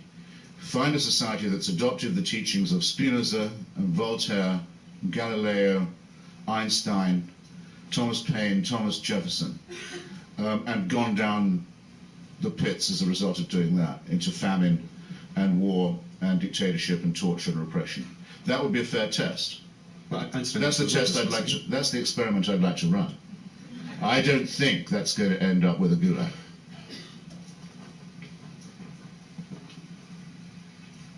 Hi, thank you for coming. More ladies asking questions would be awesome. And please, I implore you to be really hilarious so we can prove Mr. Hitchens wrong about why women cannot be funny. I was wondering what you've done with your chicks here, I must say. We're a technology company. So I'm not religious, But just to play a little devil's advocate, what do you say to studies that show that people who consistently go to church, who pray, who believe in God, have like lower blood pressure and live longer lives, etc.? Well, I'd say it wouldn't prove much. I mean, it was hard to prove. I'm not sure I would be able to trust the methodology, but suppose it was true. The same could be said of being a Mooney, for example. I mean, it is said that Louis Farrakhan's racist, crackpot, Nation of Islam sectarian gang gets young men off drugs. For all I know, it does. It may, but that doesn't recommend it to me. Nor does it prove a thing about its theology, if you see what I mean. Whereas I can absolutely tell you that of the suicide bombing population, 100% are faith-based. And I don't think that in itself disproves faith, but I think it should make you skeptical of that kind of random sampling. Sure. There seems to be the genital mutilation community. I have a lot of progressive religious friends who, I used to be pretty condescending towards religion, but I feel like I've learned a lot from them and learned a lot about their religious practice and what it means to them. And as you stated earlier, a lot of religious people don't really believe all the tenets of what their faith says anyway. So I feel like those friends of mine are looking for community and looking for a feeling of oneness with other people and with the universe. And ultimately, on a scientific level, that bears out anyway, because on like a quantum level, everything is one and is the same. Yes. So I feel like churches, at least in this country, provide a sense of community that I don't think exists any other way in our culture. I don't feel like I had that growing up, and I feel like my friends that went to church, they can go back to their church now, and there are all of these adults that, aside from their parents, that were there to nurture them as they were growing up and then ask how they're doing, and I never had that, so I'm jealous of that in a sense. It takes a lot to make me cry, but you see me afterwards. I mean, we just look. Actually, it's what I said about if those of you who read de Tocqueville on Democracy in America, show that's what he said about communitarianism and religion. It's the reason why America is so religious, but it's a different form of religion. Ask us a related question. It's amazing to me how many Americans change religion when they get married. You hear it all the time. You've heard it. I used to be a Seventh-day Adventist, but my wife was Congregationalist. Now I go to the Congregationalists. It doesn't matter. The Seventh-day Adventists used to say, if you don't stay with us, you're going straight to hell. Changed very easily. Go to another church instead. Wouldn't consider perhaps not going to one, but it shows the depth and the strength of religious allegiance. I also think that, well, it's notorious about, say, Polish Catholics in Chicago or Greek Orthodox or many Jews. The church has been a means of transmitting, preserving an ethnic tradition as well. A solidarity in the face of often quite bleak kinds of life. And now there's even a phenomenon known as churchianity, and expressed by the megachurches of people who lead half-transient lives, who don't have very stable employment or residence, who are often moving around the country. On a Sunday, they want to know where they can go take the old jalopy and be among friends. And these characters are waiting for them, believe you me, to remove what few savings they do have left from them. Because that's another indissoluble fact about American religion. Just as community and blood pressure may be involved, it has to be mentioned in the same breath as open fraud to an absolutely astonishing extent. I mean, the shakedown community, the genital mutilation community, the suicide bombing community, the child abuse, I would prefer to say child rape communities, all of these are communities of faith, believe you me. Oh, is it my turn? Sir. Sorry to diverge a little from the immediate subject, but you've expressed your regret for this perverse impulse in the human spirit, which is to desire to be dominated, to prostrate itself before the mysterious altar of power. It occurs to me that the current government of this nation has, in a calculated fashion, exploited this perverse desire, and exploited the language which seems to inspire it or appeal to it, Now, I'm strongly opposed to a particular policy of this government, which is the indefinite detention of so-called terrorist suspects in Cuba. And in particular, I dislike the way the government tries to justify this policy by using these very discourses of power and secrecy, which come with a particular religious stamp. So I would like to ask, not to be impertinent, how you can square what you've said today with other comments you have made, apparently in support of this very policy. Well, there's no danger of you being impertinent, so don't worry about that. I've just returned from Guantanamo. Well, I say just, I was there last month. It took me a long time to get down there. I haven't yet written anything about it, so you won't know my views, as I'm not sure that I know them in full myself. But about your question, I know what my views are about indefinite detention in principle. I don't see, or must have missed, any allusion at all made to religion in the decision to declare them enemy combatants. You suggested there was a religious justification for the detention policy. Not a religious justification per se, but in my opinion, the Bush administration, in its public deliveries, often uses a language of power very much akin to that used by religious tyrants and demagogues down the centuries. And this language comes out particularly strongly when they're justifying controversial actions, such as Guantanamo Bay. Well, again, I think we have a disagreement. I mean, the language they seem to use to me is the language of the secular language of emergency powers and special circumstances requiring extraordinary measures. It's a very old argument, especially in the United States, goes back to President Lincoln's attempt to suspend habeas corpus in the Civil War. It reminds me of that, not of any argument about or with theocracy. Emergency powers and extraordinary rendition and other terms like this, to me, rather smack of secrecy, jargon, of the same kind used by preachers. Or by secular despots. I mean, I just don't think you're quite carrying your point about the theological. By all means, if you want to discuss the question of civil liberties, let's do so. But I mean, it's a departure from the rubric. The Bush administration is not conducting a holy war in this respect. It is confronting a holy war, however. I mean, one thing you can't miss about the inhabitants of Guantanamo is how faith-based they are. And that's part of the reason why we presented this problem. The difficulty seems to me to be the following. If you treat them as criminals, as some argue, then you can't say really that you're fighting a war. Then it's only a law and order question. If you say you're fighting a war, then in what sense are these not enemy soldiers? If they're enemy soldiers, how can you try them as criminals? Why are you holding people as criminals and building a military tribunal? I visited a room where they're going to have them tried, where they'll be able to say, well, thanks for having me here and admitting that I am a soldier. Where the whole point is that the Geneva Convention says that they're not. So that's bad enough to begin with, and it's a territory no government has yet had to step onto. But in addition, we're apparently not allowed to do any of those things, nor are we allowed extraordinary rendition, nor can we return them to their countries of origin in case they get maltreated there by their own governments. Well, this leaves apparently only two alternatives. One is not to take any prisoners, and the other is to let everybody go and say we've got no right to hold you. But neither of these seem to me very attractive. This is as far as I've got now with my reasoning about it. But do you not dislike the way that all these actions may in fact be unconstitutional?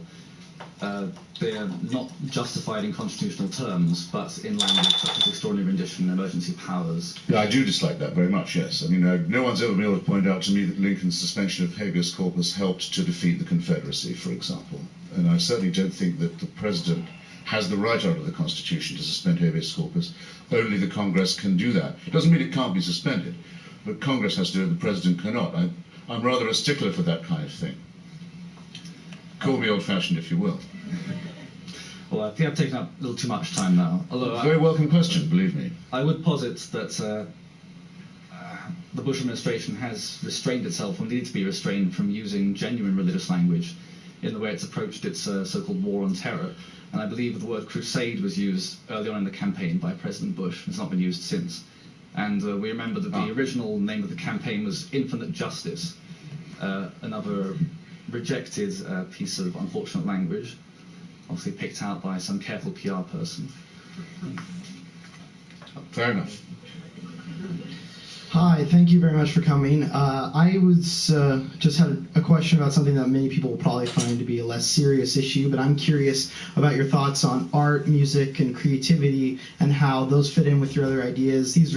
Those are three things that form communities that maybe could be argued of faith. You know, the greatest composers throughout history always dedicating their work to God and things of that nature. And I'm just curious how you view these things and the beauty of these things to be similar to the beauty that you suggested you can find in nature, or how you think that they might be more suited, more fitting with religion. I'm just curious if you think that they need to be valued in this new system or with your ideas.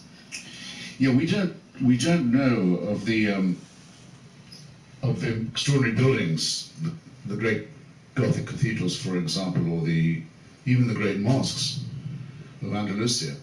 We don't know of the architects who built them, that they were themselves convinced that it was for the greater glory of God.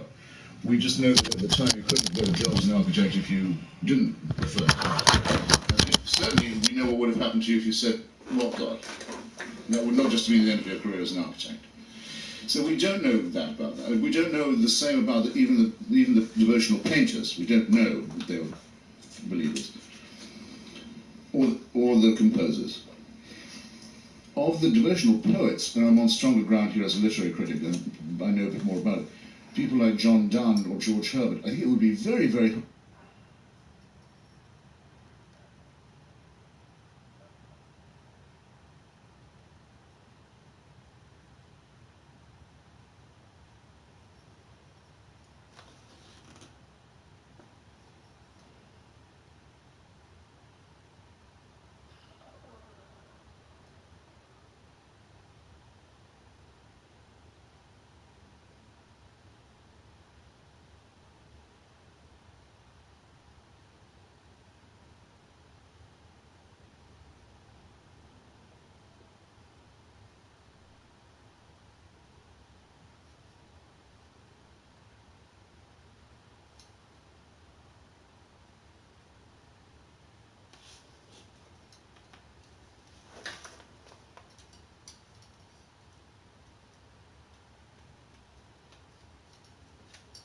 Yo, my charger's broke. This shit is not charging this phone. Anyway, almost at 4 hours. Got a good bit painted in the time I've been in here. So I think I'm gonna take a break for a minute. Definitely have to get back in here later on and work on this some more.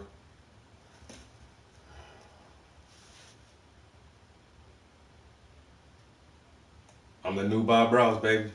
You know what I'm saying? If you subscribe to the channel, make sure you hit the notification bell. Because, matter of fact, I might go downstairs and just play video games for a minute. And goddamn, I might even stream my video games. But I'm just taking a break, not really about to do anything. I got some laundry I need to swap out. And other than that, my day is going to be in the house. I'm going to paint, I'm going to play some video games. Then I'm going to paint, I'm going to play some video games. And that's all I'm trying to do today. So we did about 4 hours in the studio.